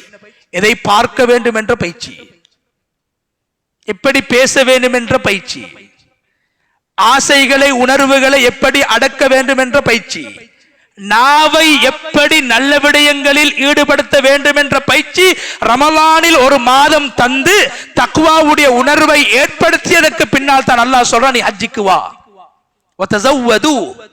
அல்லாஹ் சொல்றான், நீங்க ஹஜ்ஜிக்கு வரக்கூடிய நேரத்தில் பிரயாண ஏற்பாடுகளை செய்யுங்க. பாஸ்போர்ட் எடுங்க, விசாவை எடுங்க, பேக் வாங்குங்க, உடுப்பு வாங்குங்க, தேவையான பொருட்களை வாங்குங்க, மருந்து எடுத்துட்டு போங்க, பரவாயில்ல. அல்லாஹ் சொல்றான், சும்மா போவானா. முந்தைய ஒரு கூட்டம் இருந்தாங்க, அந்த ஆயத் அருளப்படுறதுக்கு முன்னால யமன்ல இருந்து சில பேர் ஹஜ்ஜிக்கு வருவாங்களாம். பிரயாண காசி மட்டும்தான் அங்க வந்து யாசகம் செஞ்சு யாசித்து அந்த காசால தான் சாப்பிடுவாங்க, குடிப்பாங்க, அமல் செய்வாங்க. அல்லாஹ் சொல்றான், நீங்க அப்படி ஹஜ்ஜிக்கு வரவானாம். ஏற்பாட்டோட வாங்க, காசு எடுத்துட்டு வாங்க, உணவுக்கான பொருட்கள் எடுத்துட்டு வாங்க, தேவையான பொருட்கள் எடுத்துட்டு வாங்க. அங்க வந்து யார்கிட்டையும் கையேந்த வேணாம். இப்படி அல்லாஹ் சொல்லிட்டு என்ன சொல்றான், ஃபைன்ன கைர ஸாதி தக்வா.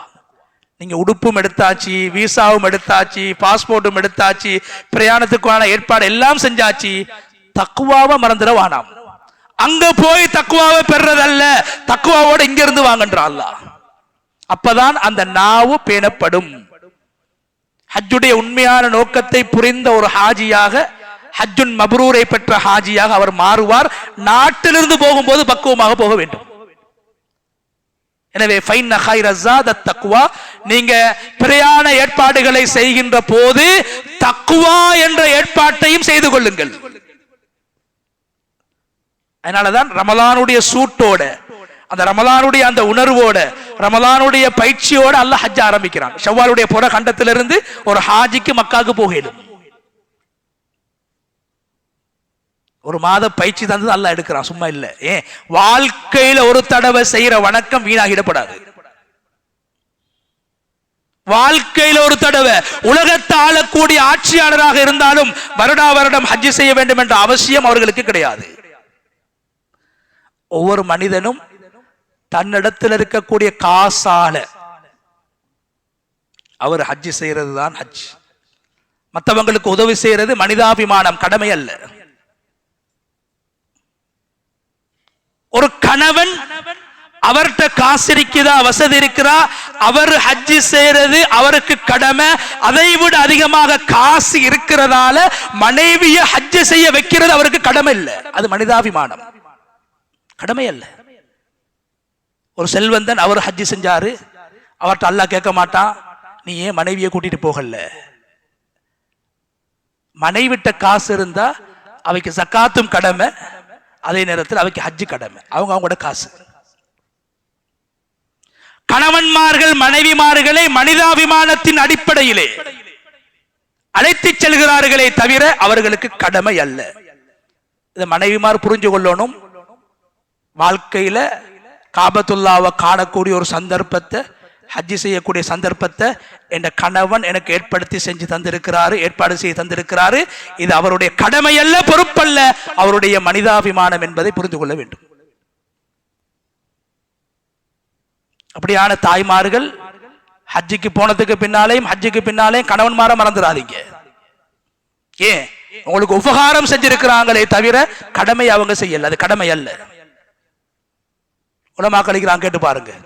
கணவனுடைய காசியினால் மனைவியை உம்ரா செய்ய வைப்பதும் ஹஜ்ஜி செய்ய வைப்பதும் ஷரியத்தில் கடமை அல்ல, அவர்கள் காசு இருந்தால் செய்ய வேண்டும். ஆனா இன்றைக்கு மாஷா அல்லாஹ் எங்கட நாட்டுல, ஏழை நாடுகள்ல கணவன்மார் மனைவிமார் அழைச்சிட்டு போறாங்க. என்ன காரணம்? அவங்கள தனி அனுப்பல, மஹரம் ஒன்று வேணும். ஒரு பெண்ணிடத்துல காசு இருக்குது, அவட காசி, அது கணவன் கொடுத்த காசா இருக்கலாம் அல்லது அவ சம்பாதிச்ச காசா இருக்கலாம். அவ ஹஜ்ஜுக்கு போகக்கூடிய நேரத்தில் மஹரத்துக்கும் மஹரமான ஆணுக்கும் அவ செலவழிச்சு போகணும். ஆனா அப்படி இருக்கக்கூடிய நேரத்தில் எங்கட கணவன்மார் எங்களை அழைச்சிட்டு போறாங்கண்டா அவங்க உபகாரம் செஞ்சு எங்களை அழைச்சிட்டு போறாங்களே தவிர கடமை இல்லை அவங்களுக்கு. அதை புரிஞ்சு கொள்ளணும். ஒரு மனைவிமாரும் அதை புரிஞ்சு கொள்ளணும். வாழ்க்கையில யாருக்கும் கிடைக்காத ஒரு பாக்கியத்தை, ஒரு அமலை, காபாவை கண்களால் காணுகின்ற பாக்கியத்தை அல்லாஹ் என் கணவன் மூலமாக எனக்கு தந்திருக்கிறான். அல்லாஹ்வுக்கு நன்றி செலுத்துவதை போன்று அந்த ஹஜ்ஜுடைய முழு பயணங்களிலும் கணவன்மார்களை ஞாபகம் செய்து அவர்களுக்காக வேண்டி, அவருடைய ஆரோக்கியத்துக்காக வேண்டி, தொழில் துறவுக்காக வேண்டி ஒவ்வொரு மனைவிமார்களும் துஆ செய்வது கடமை, என் உபகாரம் என்ற அடிப்படையிலே. கண்ணியமான அல்லாஹ்வுடைய நடிகை, எனவே அல்லாஹ் சொல்றான், முதலாவது நீங்க உங்களோட ஹஜ்ஜுக்கு போக தயாராகும் போது, இங்கிருந்து வரும்போது உங்களோட மருந்து சாமான்கள், உணவுப் பொருட்களை நீங்க எடுத்துட்டு வார மாதிரி தக்குவாவை கொஞ்சம் எடுத்துட்டு வாங்க. வந்தா தான் உங்களோட கண்ணு ஹலால மட்டும் பார்க்கும், உங்களோட உணர்வுகள் ஹலாலான விடயங்களில் மாத்திரம் பயன்படுத்தப்படும். இல்லை என்றால் உங்களோட ஹஜ்ஜு வீணாகிடும். கண்ணியமானவர்களே, பெண்கள் பொதுவாக முகத்தை மறைக்கக்கூடிய பெண்களுக்கும் உம்ராவுடைய ஹஜ்ஜுடைய தவாப் செய்யும் போது, ஹஜ்ஜுடைய அமல்கள்ல ஈடுபடும் போது, அரஃபாவுடைய நாள் வரைக்கும் அவங்க முகத்தை துறக்கணும். மூடிய பெண்களை அல்லாஹ் திறக்க வைக்கிறான். என்ன காரணம்? மூடின பொம்புல அவ கூட முடிஞ்ச அளவு முகத்தை துறக்கிறது கட்டாயம். அல்லாஹ் எதை உணர்த்துறான் தெரியுமா? ஹஜ் என்பது சாதாரண விஷயம் அல்ல, ஒரு சோதனை. என்ன சோதனை? மூடின பொம்பளைய கூட முகத்தை துறக்க வச்சு, பெண்களோட முகத்தை துறக்க வச்சு ஆண்களுக்கு அல்லாஹ் பயிற்சி கொடுக்கிறான். முகம் திறக்கப்பட்டிருக்குது, அவங்கள கூட நீ பாத்திரப்படாது. பார்க்கக்கூடிய சூழலை ஏற்படுத்தி அல்லாஹ் என்னையும் உங்களை சோதிக்கிறான். பார்க்கிறாரா இல்லையா? தன் மனைவியை கூட ஆசையோடு பார்க்க முடியாது. ஏனைய பெண்களுடைய முகத்தை திறக்க வைத்து அல்லாஹ் சொல்கிறான், நீ பார்க்கிறாயா இல்லையா? இதுதான் அதனுடைய நோக்கம். பெண்கள் முகத்தை திறக்க வேண்டும் என்று நபி அவங்க சொன்னாங்க. என்ன காரணம்? முகத்தை மூடி இருந்த நபி அவருடைய மனைவிமார்களுடைய முகத்தை அல்லாஹ் திறக்க வைத்தான் ஹஜ்ஜில் உம்ராவில். ஏன்? மூடி இருந்தா பார்க்காதது வேற விஷயம், திறந்திருக்கும் போது கூட நீ பார்க்க கூடாது. கண்ணுக்கான ஒரு பயிற்சி. எதை பார்க்க வேண்டும், எதை சிந்திக்க வேண்டும், எப்படி சிந்திக்க வேண்டும் என்ற பயிற்சியை ஹஜ்ஜி வழங்குகிறது. அதனால அல்லாஹ் இரண்டாவது சொன்னா, வலா ஃபுசூக், உங்களோட நாவால யாருக்கும் ஏசிரவானாம், ஏச வேண்டிய கட்டம் வரும். சில நேரத்தில் பெரிய பெரிய சண்டைகள், அடிபுடிகளும் வந்திருக்குது. மினால 2 நாள் 3 நாள் சோதனைகளை, நெருக்கடிகளை தாங்க இயலாம அவசரப்பட்டு பேசிடுவோம், அவசரப்பட்டு வார்த்தைகளை கொட்டிடுவோம். அதுக்கு பின்னால மௌத்து வரைக்கும் யோசிச்சு கொண்டிருப்போம். இப்படி நான் செஞ்சிருக்கப்படாது, அரஃபால இப்படி பேசியிருக்கப்படாது, அரஃபால இப்படி நடந்து இருக்கப்படாது, அரஃபால என்ன மனைவிக்கு நான் அடிச்சிருக்கப்படாது. நடந்திருக்குது. இன்றைக்கு அரஃபாவுடைய மைதானத்தில் கூட மனைவிமார்களுக்கு அரைந்த ஹாஜிகள் இருக்கிறார்கள். சுப்ஹானல்லாஹ். அப்படியான ஒரு சூழல் வரும், கொஞ்சம் கோபம் வரும். டைமுக்கு பஸ் வராது,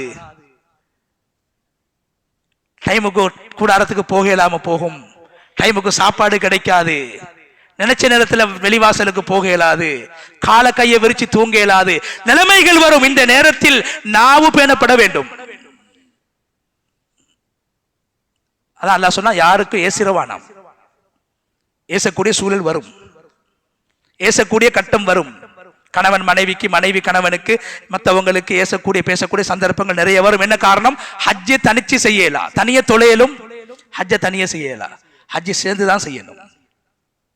வீட்டுக்குள்ள ஹஜ்ஜி செய்யலாம், பிரயாணம் செஞ்சுதான் செய்யணும். பிரயாணம் என்பது சாதாரண விஷயம் அல்ல. ஒரு பிரயாணியுடைய துஆவை அல்லாஹ் ஏற்றுக்கொள்றான். ஒரு பிரயாணி ஜகாத் பெறக்கூடிய கூட்டங்கள் ஒரு ஆள் தான் பிரயாணி. ஒரு பிரயாணி ஜகாத் காசு எடுக்கலும், அந்த அளவுக்கு பிரயாணிக்கு இஸ்லாம் சலுகை கொடுத்திருக்குது. ஃபர்லான தொழுகையை கூட சுருக்கி தொழையலும். என் பிரயாணம் என்பது கஷ்டமானது, கோபம் வரக்கூடிய சந்தர்ப்பம் பிரயாணத்தில் அதிகமாக இருக்கும். ஹஜ் என்று சொன்னாலே பிரயாணம். எனவே கோபம் வரக்கூடிய கட்டங்களில் நாவை கட்டுப்படுத்துங்கள், அல்லாஹ் சொல்றான்.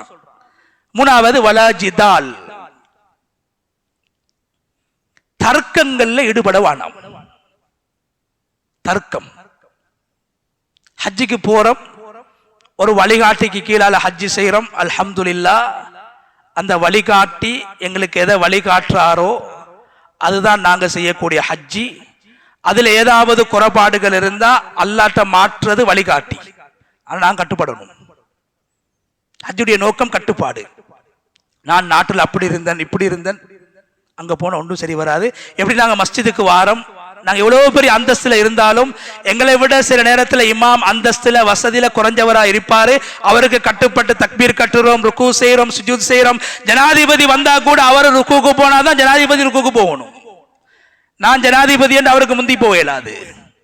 அத மாதிரி ஒரு இமாமை பின்பற்றி தொழுற மாதிரி அந்த ஹஜ்ஜுடைய 5 நாட்கள் அந்த ஹஜ்ஜுடைய அமலையும் ஒரு வழிகாட்டியை பார்த்து நாங்க செய்யறோம். ஏன் ஹஜ்ஜி வழிகாட்டி இல்லாம செய்யல. இப்ராஹிம் அலைஹிஸ்ஸலாத்துக்கு கூட ஜிப்ரீல் அலைஹிஸ்ஸலாம் வழிகாட்டி, ரசூலுல்லாஹ்வுக்கும் ஜிப்ரீல் அலைஹிஸ்ஸலாம் வழிகாட்டி. உலமாக்கள் சஹாபாக்கள் ஹஜ்ஜி செய்யறாங்க, நபி சொன்னாங்க ஹுது அன்னி மனாசிக்கக்கும், என்ன பார்த்து செய்யுங்க, நீங்க நினைச்ச மாதிரி செய்யல, என்ன பார்த்து செய்யுங்க. நபி அவங்க வழிகாட்டி. எனவே ஹஜ்ஜில சில பேர் நாவ பேணுவாங்க, ஆபாசம் பேசுறல்ல, பாவம் பேசுறல்ல, யாருக்கும் ஏசுறல்ல. ஆனா 3வது விஷயத்துல ஈடுபடுவாங்க, தர்க்கம். இப்படி இல்லை, இது இப்படித்தானே, இது ஒரு பலகீனமான விஷயம், இதானே இப்படித்தானே இப்படித்தானே மார்க்க விஷயத்துல தர்க்கத்துல ஈடுபடுவாங்க. குர்ஆன் சொல்லுது மார்க்க விடயத்துடைய தர்க்கங்கள்ல கூட ஈடுபடவானாம், தர்க்கத்துடைய முடிவு சண்டையாக மாறிவிடும். தர்க்கத்துடைய முடிவே, தர்க்கம் என்ன, ஒவ்வொருத்தரும் நான் தான் சரி என்று பேசுறது, யாரும் விட்டு கொடுக்க மாட்டாங்க. ஒன்று இருக்குது தீனுடைய விஷயங்களை முதாக்கரா செய்யறது, படிக்கிறது, இதுக்கு அனுமதி இருக்குது. தர்க்கம்டா என்ன, ஒவ்வொருத்தனும் வருவான், நான் சரி மத்தவன் பிழை, நான் வெத்தனும் அவன் தோக்கணும். ஹஜ்ஜில் இது வந்துடப்படாது. மார்க்கத்துடைய மசாயில்கள் சட்டதிட்டங்களில் கூட தர்க்கம் வந்து விடக்கூடாது. உஸ்மான் ரலியல்லாஹு அன்ஹு ஆட்சி காலத்துல மினால ஹஜ்ஜுக்காக வேண்டி சஹாபாக்கள் போயிருக்கிறாங்க, உலமாக்கள் சஹாபாக்கள். அமீர் யாரு, வழிகாட்டி யாரு, உஸ்மான் ரலியல்லாஹு அன்ஹு. பொதுவாக மினாவுடைய மைதானத்துல 3 நாட்கள் அல்லது 4 நாட்கள் ஹாஜிமார் இருப்பாங்க. இருக்கக்கூடிய நேரத்தில் 4 ரக்காத்துடைய தொழுகைகளை சுருக்கித்தான் தொழுகிறது. இதான் நபி ஸல்லல்லாஹு அலைஹி வஸல்லம் அவங்க காட்டி தந்த ஒரு முறை. லுஹர் 2 ரக்காத், அஸர் 2 ரக்காத், இஷா 2 ரக்காத் சுருக்குறது. ஏன் தொழுகையை சுருக்கி வத்குருல்லாஹ ஃபீ அய்யாமி மஅதூதாத், திக்ருக்கும் ஸலவாத்துக்கும் தக்பீருக்கும் நேரம் கொடுக்கிறது. இதான் நபியுடைய வழிகாட்டல். உஸ்மான் ரலியல்லாஹு அன்ஹு என்ன செய்றாங்க, அவங்களோட ஆட்சி காலத்துல 2 ரக்காத்தாக தொழ வேண்டிய லுஹர் தொழுகையை மினாவில், 2 ரக்காத்தாக தொழ வேண்டிய அஸர் தொழுகையை மினாவில், 2 ரக்காத்தாக தொழ வேண்டிய இஷா தொழுகையை மினாவில் 4 ரக்காத்துகளாக தொழுவிக்கிறார்கள். என்ன காரணம், நபி அவங்களோட சுன்னத்துக்கு மாற்றம் செய்யறதுக்கு இல்ல. அவங்க பார்த்தாங்க, எனக்கு பின்னால ஹஜ்ஜுக்கு வந்தவங்க அநேகமானவங்க மக்காவாசிகள். மக்காவாசிகள் பிரயாணிகள் அல்ல, ஊர்வாசிகள். அந்த அடிப்படையில ஊர்வாசிகளுக்கு தொழுகையை சுருக்க முடியாது என்ற அடிப்படையிலே, ஒரு ஆய்வின் அடிப்படையிலே உஸ்மான் ரலியல்லாஹு அன்ஹு அவர்கள் 4 ரக்காத்துகளாக தொழுவித்தார்கள். வெளிரங்கத்தில் பார்க்கும் போது நபி அவர்கள் காட்டி தந்த வழிமுறைக்கு முரணானது, மாற்றமானது. அந்த சஃபையில இருந்தாரு மிகப்பெரிய ஒரு முஃப்தி, அவர்தான் அப்துல்லாஹ் இப்னு மஸ்ஊத், மிகப்பெரிய சஹாபி. நபி அவங்களுடைய வீட்டு பிள்ளையை போன்று. சில சஹாபாக்கள் சொல்லுவாங்க, நாங்க மதீனாவுக்கு வந்த நேரத்தில் நினைச்சோம் அப்துல்லாஹ் இப்னு மஸ்ஊத் நபி அவங்களுடைய பெரியம்மாட மகன் என்று. அந்த அளவுக்கு நபியோட நெருக்கம், நபியோட வீட்டுக்கு போவாங்க வருவாங்க. அப்துல்லாஹ் இப்னு மஸ்ஊதுக்கு கொஞ்சம் கோபம் வருது. ஹஜ்ஜில மினால பக்கத்தில் இருந்த சஹாபியை பார்த்து சொல்றாரு, உஸ்மான் செஞ்சது பிழை, 2 ரக்காத் தான் தொழுவிக்கணும், 4 தொழுவிக்கிறார், இது பிழை. நபி அவர்களும் 2 ரக்காத் தான் தொழுதாங்க மினால. அபூபக்கர் ரலியல்லாஹு அன்ஹும் 2 ரக்காத் தான் தொழுதாங்க மினால. உமர் ரலியல்லாஹு அன்ஹு அவங்க 2 ரக்காத் தான் தொழுதாங்க மினால. என்ன உஸ்மான் மட்டும் 4 தொழுறாரு? பக்கத்துல இருந்து சஹாபியை பார்த்து சொல்றாரு. விவாதம் அல்ல, ஒரு கருத்தை சொல்றாரு. சொல்லிட்டு ஒன்றும் பேசல. அந்த உஸ்மான் ரலியல்லாஹு அன்ஹு அவங்களுக்கு பின்னால 4 ரக்காத் அவரும் தொழுகிறார். ஏன்? ஒரு அமீருக்கு கட்டுப்பட வேண்டும், ஒரு வழிகாட்டிக்கு கட்டுப்பட வேண்டும். என்னுடைய கருத்து எப்படி இருந்தாலும் அவர் சொல்வதை நான் செய்ய வேண்டும் என்ற அடிப்படையிலே மௌனமாக இருந்து 4 ரக்காத்துகளாக தொழுகிறார். அந்த சஹாபி கேட்டார், மற்ற சஹாபி, நீங்க என்ன இடத்துல சொன்னீங்க உஸ்மான் செஞ்சது பிளண்டு, நீங்க உஸ்மான் இடத்துல எலும்பி சொல்லுங்களே, தைரியமாக எலும்பி சொல்லுங்க, உஸ்மான் நீங்க செஞ்சது பிழ. சொன்னாங்க அப்துல்லாஹ் இப்னு மஸ்ஊத் ரலியல்லாஹு அன்ஹு, எனக்கு எலும்பி சொல்றது பெரிய விஷயம் அல்ல, நான் எலும்பினேன்டா என்ற பின்னால் ஒரு கூட்டம் எழும்புவாங்க. உஸ்மான் நீங்க 4 தொழப்படாது 2 தான் தொழணுமெண்டா எனக்கு பின்னால சஹாபாக்களில் ஒரு கூட்டம் பிரிந்து என்னோடு வந்து விடுவார்கள், உஸ்மானோடு ஒரு கூட்டம் என்னோடு ஒரு கூட்டம் வந்து விடுவார்கள். ஒரு குழுவாக நாங்கள் சென்ற இந்த ஹஜ்ஜுடைய கூட்டம் 2ஆக பிரிந்து விடுவார்கள். எப்போது நாங்கள் பிரிவோமோ அப்போது அல்லாஹ்வுடைய உதவியை விட்டு நாங்கள் தூரமாக்கப்பட்டு விடுவோம். இப்பதான் சொன்னாங்க நபி அவங்களோட ஒரு ஹதீஸ் எனக்கு ஞாபகத்துல வருது, அல் ஃபுர்கத்து அதாப். ஒரு குழுவை 2 குழுவாக பிரிக்கிறது, ஒரு ஊரை 2 ஊராக பிரிக்கிறது, ஒரு குடும்பத்தை 2 குடும்பமாக பிரிக்கிறது, பிளவுகளை உண்டு பண்ணுவது அல்லாஹ்வுடைய அதாப் இறங்குவதற்கு காரணம்.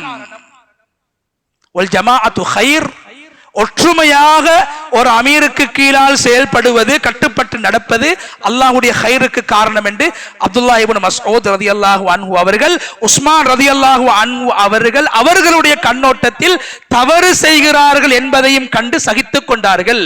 ஏன்? அது விவாதம் செய்யக்கூடிய இடம் அல்ல ஹஜ். மார்க்க விடயத்தில் கூட சண்டை பிடிக்கக்கூடிய இடம் அல்ல ஹஜ்ஜி. ஹஜ்ஜில் பிரிந்து விடக்கூடாது, ஒற்றுமையின் அடையாளம் ஹஜ்ஜி, அது பிரிவினையாக மாறிவிடக் கூடாது என்று அப்துல்லாஹ் இப்னு மஸ்ஊத் ரலியல்லாஹு அன்ஹு அவர்கள் சகித்துக் கொண்டார்கள். வரலாற்றிலே பேசப்பட்டிருக்கிறது. எனவே கண்ணியமானவர்களே, அது நாங்க கல்லடிக்க போற விஷயமா இருக்கலாம், மசாயிலோடு சம்பந்தப்பட்ட விடயங்களாக இருக்கலாம், வழிகாட்டி காட்டக்கூடிய விடயங்களை பின்பற்றி சகித்துக் கொண்டு எங்களுடைய அமல்களை நாங்கள் ஈடுபடுத்திக் கொள்ள வேண்டும். அதற்கு மாற்றமாக நாங்கள் தர்க்கங்களில் ஈடுபட்டோம் என்றால் எங்களோடு ஒரு கூட்டம் பிரிந்து விடுவார்கள், எங்களுடைய குழு பிரிந்துவிடும். குர்ஆன் சொல்லுது வலாஜிதால். அதனாலதான் சொல்லுது, சண்டைக்கும் பிளவுக்கும் சர்ச்சைக்கும் காரணமாக மாறக்கூடிய விவாதங்களில் நீங்கள் ஈடுபடக்கூடாது. எனவே கண்ணியமானவர்களே, அந்த சிந்தனையோடு நான் ஆரம்பத்தில் சொன்ன மாதிரி சூரத்துல் ஹஜ்ஜுடைய ஆரம்பம் சொல்லுது, அல்லாஹ்வை பயந்து கொள்ளுங்க, தக்வாவை உண்டாக்குங்க, கியாமத்துடைய நாள் பயங்கரமானது என்று மரண சிந்தனையைத்தான் ஹஜ்ஜுடைய ஆரம்பம், ஹஜ்ஜுடைய பிரயாணம், ஹஜ்ஜுடைய அமல்கள் எங்களுக்கு உலகத்தில் ஞாபகப்படுத்தி கொண்டிருக்கிறது. அதே போன்று கண்ணியமான அல்லாஹ்வுடைய நல்லடியார்களே, ஹஜ்ஜி சம்பந்தமாக பேசக்கூடிய கடைசி வசனம், ஹஜ்ஜி சம்பந்தமாக பேசக்கூடிய ஆரம்ப வசனம் என்ன சொல்லுது? கியாமத்துடைய நாளை பயந்து கொள்ளுங்க, அது பயங்கரமான நாள். அதே ஹஜ்ஜ பத்தி பேசக்கூடிய தவாஃப, சஅய, மினாவ, முஸ்தலிஃபாவ, அரஃபாவ, இந்த எல்லா விடயங்களையும் அல்லாஹ் குர்ஆன்ல பேசிட்டு ஒரு ஹாஜி என்னென்ன அமல்களை செய்யணும் என்றதையும் பேசிட்டு அல்லாஹ் எப்படி முடிக்கிறான்? நீங்க போக்களையும் தக்வாவோட போங்க, போக்களையும் மரண சிந்தனையோட போங்க, போக்களையும் கபருடைய சிந்தனையோட போங்க, போக்கலை கபருடைய நெருக்கடியை நினைச்சிட்டு போங்க, மினால தங்க கொலையும் கபரை நினைச்சு வாழுங்க என்று சொல்லிட்டு எல்லாத்தையும் சொல்லிட்டு ஹஜ்ஜுடைய வணக்கத்தை அல்லாஹ் முடிக்கும் போது அல்லாஹ் எப்படி முடிக்கிறான்? அல்லாஹ் சொல்றான், ஃபமன் தஅஜ்ஜல ஃபீ யௌமைனி ஃபலா இஸ்மா அலைஹி வமன் தஅخر ஃபலா இஸ்மா அலைஹி லிமன் இத்தகா. ஹாஜிகளே, நீங்க கடைசியா மினால அரஃபால இருந்து வந்து மினால 2 நாள் தங்கி கல்லெறிஞ்சிட்டு போங்க, பரவாயில்ல. விருப்பம் பண்ண 3ஆம் அண்டும் இருந்து கல்லெறிஞ்சிட்டு போங்க, அதோட ஹஜ் முடியுது. அந்த வணக்கத்தை சொல்லிட்டு அல்லாஹ் சொல்றான், வத்தகுல்லாஹ்.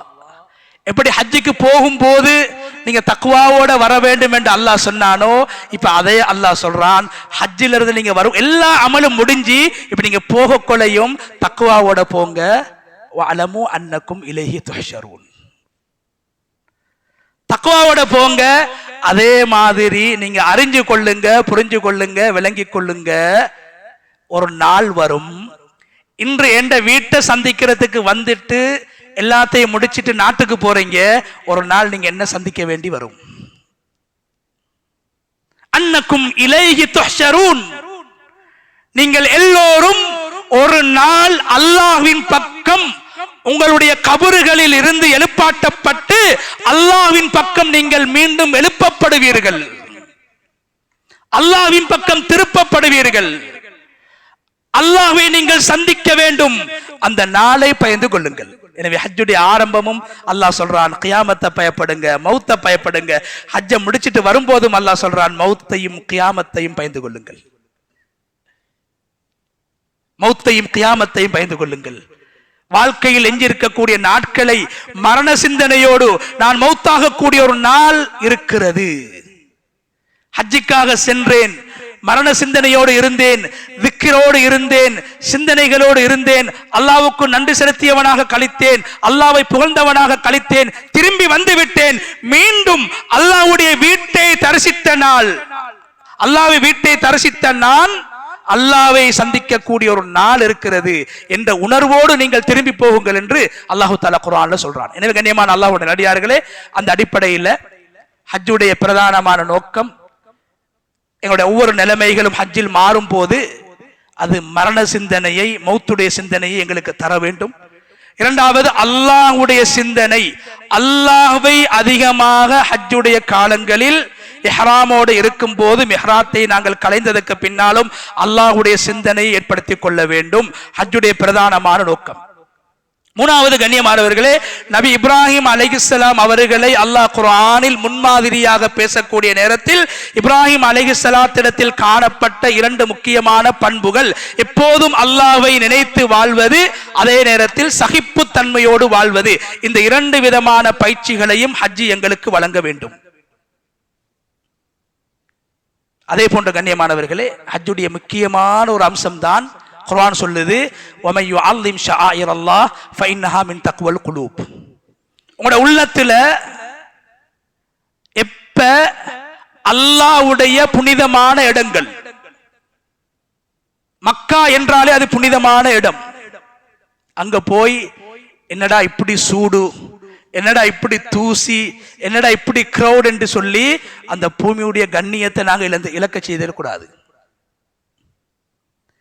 மக்கா அல்லாஹ்வுடைய வீடு கட்டப்பட்டிருக்கக்கூடிய புனிதமான இடம், குர்ஆனுடைய அநேகமான ஆயத்துக்கள் அருளப்பட்ட இடம். நபி ஸல்லல்லாஹு அலைஹி வஸல்லம் அவங்க தன்ட வாழ்க்கையில 53 வருஷம் வாழ்ந்த இடம். அந்த உணர்வோடு தான் மக்கால இருக்கணும். காபத்துல்லா அல்லாஹ்ட வீடு, அதை கண்ணியப்படுத்துறது.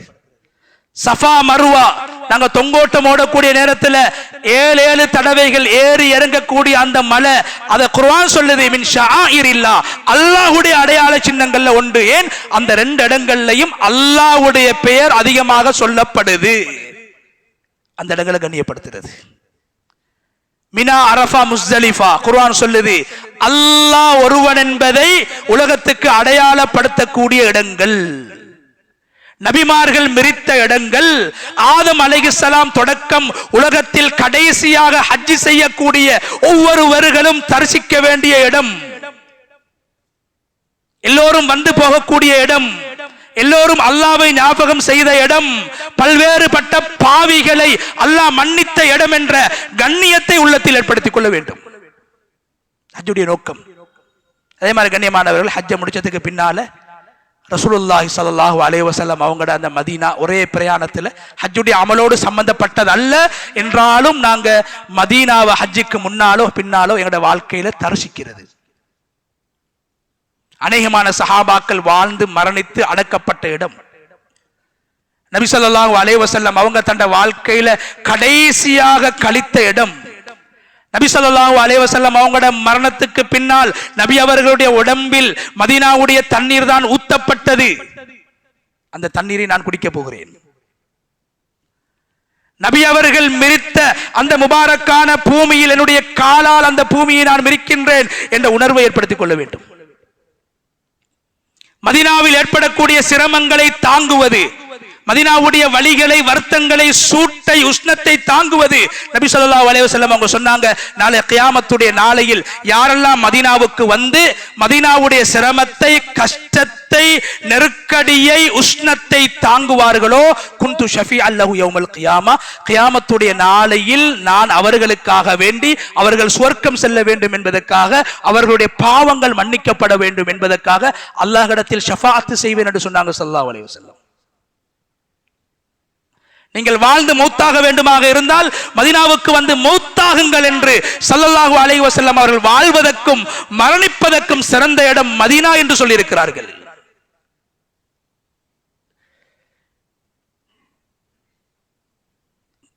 கண்ணியமான அல்லாஹ், எனவே மக்காவை ஹஜ் செய்யக்கூடிய இடங்களை நாங்கள் கண்ணியப்படுத்தி மதித்து எங்கள் நாவுகளை பேணி உணர்வுகளை அடக்கி அல்லாஹ்வுடைய பெயரை சொன்னவர்களாக அந்த புனிதமான இடங்களை கண்ணியப்படுத்துவதை போன்று மதிப்பதை போன்று மதீனாவும் ஒரு புனிதமான இடம் என்ற உணர்வோடு செயல்பட வேண்டும். நபி அவங்களே சொன்னாங்க, இப்ராஹிம் அலைஹிஸ்ஸலாம் எப்படி மக்காவை புனிதமான இடமாக ஆக்கினாங்களோ, புனிதமான பூமி என்று பிரகடனம் செஞ்சாங்களோ, அதை மாறி நான் மதீனாவை புனிதமான பூமியாக பிரகடனம் செய்கிறேன் என்று சொன்னாங்க ஸல்லல்லாஹு அலைஹி வஸல்லம். துஆ செஞ்சாங்க ஸல்லல்லாஹு அலைஹி வஸல்லம், மக்கால 1 மடங்கு பரக்கத்தெண்டா மதீனால அதை விட 2 மடங்கு பரக்கத்து செய். மதீனா வாசிகள் குர்ஆன்ல பெருமையாக பேசப்படக்கூடியவர்கள். இஸ்லாத்துடைய முக்கியமான வரலாற்று நிகழ்வுகள் மக்காவை விட மதீனாவில் அதிகமாக நடந்திருக்கிறது. இஸ்லாத்துடைய சட்டதிட்டங்கள், நோன்பு, ஜகாத், ஹஜ்ஜி போன்ற வணக்கங்கள் மதீனாவில் தான் கடமையாக்கப்பட்டது. இந்த உணர்வோடு மக்காவை மதித்து மக்காவில் எங்களுடைய காலங்களை, நேரங்களை செலவழித்து புனிதமான அந்த பிரயாணத்தில் அந்த கண்ணியத்தை பேணி நடப்பதை போன்று மதீனாவையும் மதித்து கண்ணியப்படுத்தி பூர்த்தியான ஹஜ்ஜுன் மப்ரூர், நாவை பேணி உணர்வுகளை அடக்கி புனிதமான இடங்களை மதித்து கண்ணியப்படுத்தி நான் அல்லாஹ்வுடைய ஒரு விருந்தாளி என்றும் அல்லாஹ் தஆலா எனக்கு இந்த பாக்கியத்தை தந்திருக்கிறான் என்ற உணர்வோடு கழித்து ஹஜ்ஜுன் மப்ரூரை பெற்று சுவர்க்கம் தான் கூலி என்ற நிலைமையோடு திரும்பக்கூடிய சந்தர்ப்பத்தை அல்லாஹ் தஆலா எங்கள் எல்லோருக்கும் நசீபாக்குவானாக. யா அல்லாஹ் எங்களுடைய பாவங்களை மன்னிப்பாயாக. யா அல்லாஹ் எங்களுடைய மாதாபிதாக்களுடைய பாவங்களை மன்னிப்பாயாக. யா அல்லாஹ் இந்த சஃபையில் இருக்கக்கூடிய அனைத்து சகோதரர்களையும் நீ மன்னித்து விடுவாயாக. இந்த சஃபையில் இருக்கக்கூடிய யார் யாரெல்லாம் ஹஜ்ஜுக்காக தயாராக இருக்கிறார்களோ யா அல்லாஹ் அவர்களுக்கு யா அல்லாஹ் அந்த ஹஜ்ஜை நிறைவேற்றுவதற்கான முழுமையான ஆரோக்கியத்தை நீ நசீபாக்குவாயாக. முழுமையான வசதி வாய்ப்புகளை அவர்களுக்கு நீ செய்து கொடுப்பாயாக. யா அல்லாஹ் பாதுகாப்பான ஒரு சூழலை ஏற்படுத்தி கொடுப்பாயாக. மிக பயங்கரமான சர்வதேச மட்டத்திலும் ஒரு இக்கட்டான நிலைமை ஏற்பட்டிருக்கும் போது யா அல்லாஹ் இந்த ஹஜ்ஜுடைய பயணத்துக்காக நாங்கள் தயாராக இருக்கிறோம். யா அல்லாஹ் உன்னுடைய அந்த பாதுகாப்பு அளிக்கக்கூடிய அந்த பூமியை நாடி வர இருக்கிறோம். யா அல்லாஹ், அல்லாஹ் எந்த ஒரு ஆபத்தும் இல்லாமல் ஆரோக்கியமாக பாதுகாப்பாக உலகத்தில் வாழக்கூடிய அனைத்து ஹாஜிகளையும், இந்த வருடம் ஹஜ் செய்ய இருக்கக்கூடிய அனைத்து ஹாஜிகளையும் அந்த பூமிக்கு உன்னுடைய விருந்தாளிகளாக நீ அழைத்து இந்த ஹஜ்ஜுடைய வணக்கத்தை கச்சிதமான முறையில் நிறைவேற்றுவதற்கான சந்தர்ப்பத்தை நீ ஏற்படுத்தி கொடுப்பாயாக. யா அல்லாஹ் இந்த ஹாஜிகள் இந்த செல்லக்கூடிய இந்த ஹஜ்ஜை நீ கபூல் செய்து கொள்வாயாக. இந்த ஹஜ்ஜை இலகுவாக யா அல்லாஹ் ஆரோக்கியமாக நீ அமைத்து கொடுப்பாயாக. ஹஜ்ஜுடைய சகல அமல்களையும் பூர்த்தியாக செய்து பூர்த்தியான ஹஜ்ஜை நிறைவேற்றி உன்னுடைய பூர்த்தியான மன்னிப்பை பெற்ற பச்சிலம் குழந்தைகளை போன்று பாவத்தை விட்டும் பரிசுத்தப்படுத்தப்பட்டவர்களாக ஹஜ்ஜுக்காக செல்ல இருக்கக்கூடிய இந்த ஆண்களையும் இந்த பெண்களையும் நீ யா அல்லாஹ் நீ ஆக்கி அருள்வாயாக. யா அல்லாஹ் அது போன்று யா அல்லாஹ் இந்த சஃபையில் யார் யாரெல்லாம் ஹஜ் செய்ய வேண்டும் என்ற ஆசையோடு யா அல்லாஹ் மௌத்துக்கு முன்னால் உன்னுடைய காபாவை கண்களால் காண வேண்டும் என்ற ஆசையோடு யாரெல்லாம் ஏங்கி தவித்துக் கொண்டிருக்கிறார்களோ யா அல்லாஹ் அவர்களுக்கு யா அல்லாஹ் நீ அந்த ஏற்பாடை நீ செய்து கொடுப்பாயாக. யா அல்லாஹ் உன்னால் முடியாத ஒரு காரியம் உலகத்தில் ஒன்றுமே கிடையாது. யா அல்லாஹ் நாம் நினைக்காத விடயங்களை எல்லாம் நீ செய்து கொடுக்கிறாய். யா அல்லாஹ் நாங்க கேட்காத விஷயங்கள் எல்லாம் எங்களுக்கு நீ கொடுக்குகிறாய் ரப்பே. யா அல்லாஹ் உன்னால் முடியாத காரியம் ஒன்றுமே கிடையாது. யா அல்லாஹ் நாங்க மரணிக்கிறதுக்கு முன்னால ஹஜ்ஜி அல்லது உம்ரா செய்யக்கூடிய சந்தர்ப்பத்தை எங்களுக்கு தருவாயாக. உன்னுடைய வீட்டை யா அல்லாஹ் தரிசித்து உன்னுடைய ரஹ்மத்தை விசேஷமாக பெற்று உன்னுடைய பாவ மன்னிப்பை பெறக்கூடிய உன்னுடைய விருந்தாளிகளாக எங்களை நீ யா அல்லாஹ் கபூல் செஞ்சுக்கொள் யா அல்லாஹ். யா அல்லாஹ், யார் யாரெல்லாம் அடுத்த வருடங்களில் ஹஜ்ஜுக்காக வேண்டி நியத்து வைத்திருக்கிறார்களோ அவங்களோட நியத்தை உண்மையான நியத்தாக ஆக்கி யா அல்லாஹ் அவங்களுக்கும் ஹஜ்ஜுடைய பாக்கியத்தை நீ நசீபாக்குவாயாக.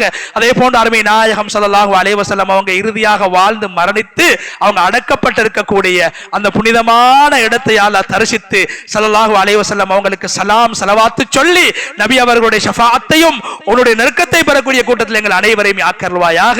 யா அல்லாஹ், யார் யாரெல்லாம் யா அல்லாஹ் எங்களை விட்டு மரணித்து மண்ணறையிலே வாழ்ந்து கொண்டிருக்கிறார்களோ அவர்களை இந்த இடத்தில் ஞாபகப்படுத்துகின்றோம் யா அல்லாஹ். அவர்களுக்கு யா அல்லாஹ் நீ ரஹ்மத் செய்வாயாக. ஜன்னத்துல் ஃபிர்தௌஸுல் ஆலா என்ற சொர்க்கத்தை நீ கொடுப்பாயாக. யா அல்லாஹ், யார் யாரெல்லாம் நோயாளிகளாக இருக்கிறார்களோ ஆரோக்கியமான வாழ்க்கையை கொடுப்பாயாக. யார் யாரெல்லாம் வறுமையோடு கஷ்டப்பட்டு கொண்டிருக்கிறார்களோ மனமான யா அல்லாஹ் செழிப்பான வாழ்வு அவர்களுக்கு நசீபாக்குவாயாக. யா அல்லாஹ், யார் யாரெல்லாம் யா அல்லாஹ் பயங்கரமான நோய்களோடு பாதிக்கப்பட்டிருக்கிறார்களோ ஆரோக்கியத்தை நசீபாக்குவாயாக. இந்த சஃபையில் யார் யாரெல்லாம் கடன் சுமையோடு இருக்கிறார்களோ யா அல்லாஹ் கடன் இல்லாத மரணத்தை கொடுத்துடுவாயாக, கடன் இல்லாத மௌத்தை கொடுத்துடுவாயாக, சந்தோஷமான வாழ்க்கையை கொடுத்துடுவாயாக. யா அல்லாஹ், நாங்க யார் யாரெல்லாம் என்னென்ன பாவங்களை செஞ்சிருக்கிறோமோ அந்த அனைத்து பாவங்களையும் யா அல்லாஹ் இந்த புனிதமான ஹாஜிகளோட வீடு நாடி வரக்கூடிய நீ சந்தோஷப்படக்கூடிய இந்த மாதத்துல புனிதமான ஒரு நேரத்துல கையேந்தி உன்னிடத்துல நாங்க மன்னிப்பு கேட்கணும் யா அல்லாஹ். எங்களோட பாவங்களை நன்மைகளாக மாத்திடு யா அல்லாஹ். நாங்க செய்த தவறுகளை மன்னித்து மறைத்து நீ வைத்திருப்பதை போன்று யா அல்லாஹ் கியாமத்துடைய நாளில் மறுமையிலும் மன்னித்து நீ மறைத்து விடுவாயாக. யா அல்லாஹ், என்னென்ன நல்ல காரியங்கள் எல்லாம் நாங்க செஞ்சிருக்கிறோம் யா அல்லாஹ், அது அணுவளவு செஞ்ச சின்ன அமல்களாக இருந்தாலும் மலையளவு செய்த பெரிய அமல்களாக இருந்தாலும் யா அல்லாஹ் இஹ்லாஸ நசீபாக்கி உனக்காக என்ற மன தூய்மையோடு யா அல்லாஹ் அந்த அமல்களை செஞ்ச கூலிய எங்கள் எல்லோருக்கும் நீ நசீபாக்குவாயாக. யா அல்லாஹ், என்னென்ன சிறிய பெரிய பாவங்கள் எல்லாம் செஞ்சோமோ அந்த அனைத்து பாவங்களை மறைத்து மன்னித்து விடுவாயாக. யா அல்லாஹ், எங்களுடைய நாட்டில் ஏற்பட்டிருக்கக்கூடிய யா அல்லாஹ் பயங்கரமான நிலைமைகளை விட்டும் நெருக்கடியான சூழலை விட்டு எங்கள் நாட்டை நீ பாதுகாப்பாயாக. யா அல்லாஹ், பொருளாதார நெருக்கடியை விட்டு பாதுகாத்திடுவாயாக, பல பஞ்சத்தை விட்டு பாதுகாத்திடுவாயாக, அனர்த்தங்களை விட்டு பாதுகாத்திடியா அல்லாஹ், அழிவுகளை விட்டு பாதுகாத்திடியா அல்லாஹ். யா அல்லாஹ், சமாதானத்துடைய ரஹ்மத்துடைய மாதத்தை நாங்க அடைய இருக்கிறோம் யா அல்லாஹ். ஒற்றுமையின் அடையாளத்தை உலகத்துக்கு காட்டக்கூடிய ஹஜ்ஜுடைய மாதத்தை அடைய இருக்கிறோம் யா அல்லாஹ். உங்கள் உலகத்தில் ஒற்றுமை ஏற்படுத்துவாயாக, உங்கள் உலகத்திலும் சமாதானத்தை ஏற்படுத்திடுவாயாக. யா அல்லாஹ், இரத்தங்கள் ஓட்டப்படுவதை நீ விரும்புவது கிடையாது யா அல்லாஹ். மனித உயிர்களை பாதுகாத்திடுவாயாக. முஸ்லிமான ஆண்களை பெண்களை பாதுகாப்பாயாக, இஸ்லாமிய நாடுகளை பாதுகாப்பாயாக, முஸ்லிம்களை பற்றி உண்டான கண்ணியத்தை மதிப்ப அந்நிய மக்களுடைய உள்ளத்தில் நீ போட்டு விடுவாயாக. முஸ்லிம்களை பற்றி உண்டான கண்ணியத்தை மகத்துவத்தை நீ போட்டு விடுவாயாக. அதே போன்று யா அல்லாஹ், எங்கெங்கெல்லாம் முஸ்லிம்கள் பாதிக்கப்பட்டிருக்கிறார்களோ அவர்கள் அனைவருக்கும் யா அல்லாஹ் நீ யா அல்லாஹ் யா அல்லாஹ் அந்த பாதிப்பிலிருந்து வெளியேறக்கூடிய சந்தர்ப்பத்தை நீ கொடுப்பாயாக. எங்கெங்கெல்லாம் உயிர் சேதங்கள் உடைமை சேதங்கள் ஏற்பட்டுக் கொண்டிருக்கிறதோ அந்த அனைத்து இடங்களையும் நீ பாதுகாத்தருவாயாக. யா அல்லாஹ், எங்களுடைய பிள்ளைகளுடைய எதிர்காலங்களை மனமாக ஆக்கி கொடுப்பாயாக. எங்களுடைய மௌத்துக்கு பின்னால் எங்களை நினைச்சு துஆ செய்யக்கூடிய, எங்களை ஞாபகம் செய்யக்கூடிய, எங்களுக்காக சதகாக்களை செஞ்சு இஸ்திக்பார்களை செஞ்சு எங்களுடைய மறுமை வாழ்வை செழிப்பாக்கக்கூடிய பிள்ளைகளாக, கண்குளிர்ச்சி உள்ள பிள்ளைகளாக நாங்கள் வாழக்கூடிய நேரத்திலும் எங்களுடைய மௌத்துக்கு பின்னால் எங்களுடைய பிள்ளைகளை நீ ஆக்கியருள்வாயாக. எங்களுடைய பிள்ளைகளை யா அல்லாஹ் பயங்கரமான பாவங்களை விட்டும், பெரும்பாவங்களை விட்டும், போதை வஸ்துக்களை விட்டும், மோசமான பழக்க வழக்கங்களை விட்டும் எங்களை நீ பாதுகாப்பதை போன்று யா அல்லாஹ் எங்களுடைய பிள்ளை குட்டிகளை பாதுகாத்திடுவாயாக. யா அல்லாஹ், எங்களுடைய கணவன்மார்களை எங்களுடைய மனைவிமார்களை கபூல் செய்து கொள்வாயாக. எங்களுடைய பிள்ளை குட்டிகளை கபூல் செஞ்சு கொள்வாயாக. அவருடைய அறிவு ஆற்றல்களை யா அல்லாஹ் நீ விசாலத்தை கொடுப்பாயாக. யா அல்லாஹ், அவங்களுக்கு யா அல்லாஹ் மனமான எதிர்காலத்தை நீ கொடுப்பாயாக. யார் யாரெல்லாம் குமர சுமைகளோடு வாழ்ந்து கொண்டிருக்கிறார்களோ அவர்களுக்கு தகுதியான ஜோடிகளை நீ அமைத்து கொடுப்பாயாக. யார் யாரெல்லாம் யா அல்லாஹ் குழந்தை பாக்கியம் மற்றவர்களாக உன்னிடத்திலே யா அல்லாஹ் கையேந்தி குழந்தை பாக்கியத்தை கேட்டுக் கொண்டிருக்கிறார்களோ அவர்கள் அனைவர்களுக்கும் யா அல்லாஹ் இப்ராஹிம் அலைஹிஸ்ஸலாம் அவர்களுக்கு நீ பல வருடங்களுக்கு பின்னால் சாலிஹான குழந்தைகளை கொடுத்ததை போன்று சாலிஹான குழந்தைகளை நசீபாக்குவாயாக. யா அல்லாஹ், எங்களுடைய சகலவிதமான ஹலாலான ஹாஜத்துக்களையும் நீ பூர்த்தி செய்து நபி ஸல்லல்லாஹு அலைஹி வஸல்லம் அவங்க என்னென்ன நலவுகளை கைராத்துகளை உன்னிடத்துல கேட்டாங்களோ அந்த அனைத்து நலவுகள்ல கைராத்துகள் எங்களுக்கு ஒரு பங்கு தருவாயாக. நபி ஸல்லல்லாஹு அலைஹி வஸல்லம் அவங்க என்னென்ன ஷர்றுகளை கெடுதிகளை விட்டு உன்னிடத்துல பாதுகாப்பு தேடினாங்களோ அப்படியான ஷர்றுகளை கெடுதிகளை விட்டு இங்க இருக்கக்கூடிய அனைவரையும் நீ பாதுகாத்தருவாயாக. யா அல்லாஹ், இந்த ஊரை பாதுகாப்பாயாக, இந்த ஊர் மக்களை பாதுகாப்பாயாக, இந்த ஊருடைய மஸ்ஜிதுகளை, மதரசாக்களை, பாடசாலைகளை, கல்வி நிலையங்களை அனைத்தை நீ பாதுகாப்பாயாக. முஸ்லிம்களுடைய உயிர்களை, உடைமைகளை பாதுகாப்பாயாக, கடை தெருவுகளை பாதுகாப்பாயாக, காணி பூமிகளை பாதுகாப்பாயாக.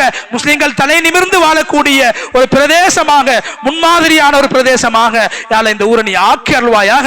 ரப்பனா லலம்னா அன்ஃபுஸனா வ இல்லம் தக்ஃபிர் லனா வ தர்ஹம்னா லனகூனன்ன மினல் காசிரீன். ரப்பனா ஆத்தினா ஃபித் துன்யா ஹஸனா வ ஃபில் ஆখিরাতি ஹஸனத்தன் வ கினா அஸாபன் நார். வ ஸல்லல்லாஹு தஆலா வ ஸல்லம் அலா சய்யிதினா வ நபியினா முஹம்மத் வ அலா ஆலிஹி வ அஸ்ஹாபிஹி அஜ்மஈன். சுப்ஹான ரப்பிக ரப்பில் இஸ்ஸத்தி அம்மா யசிஃபூன் வ ஸலாமுன் அலல் முர்ஸலீன் வல்ஹம்துலில்லாஹி ரப்பில் ஆலமீன்.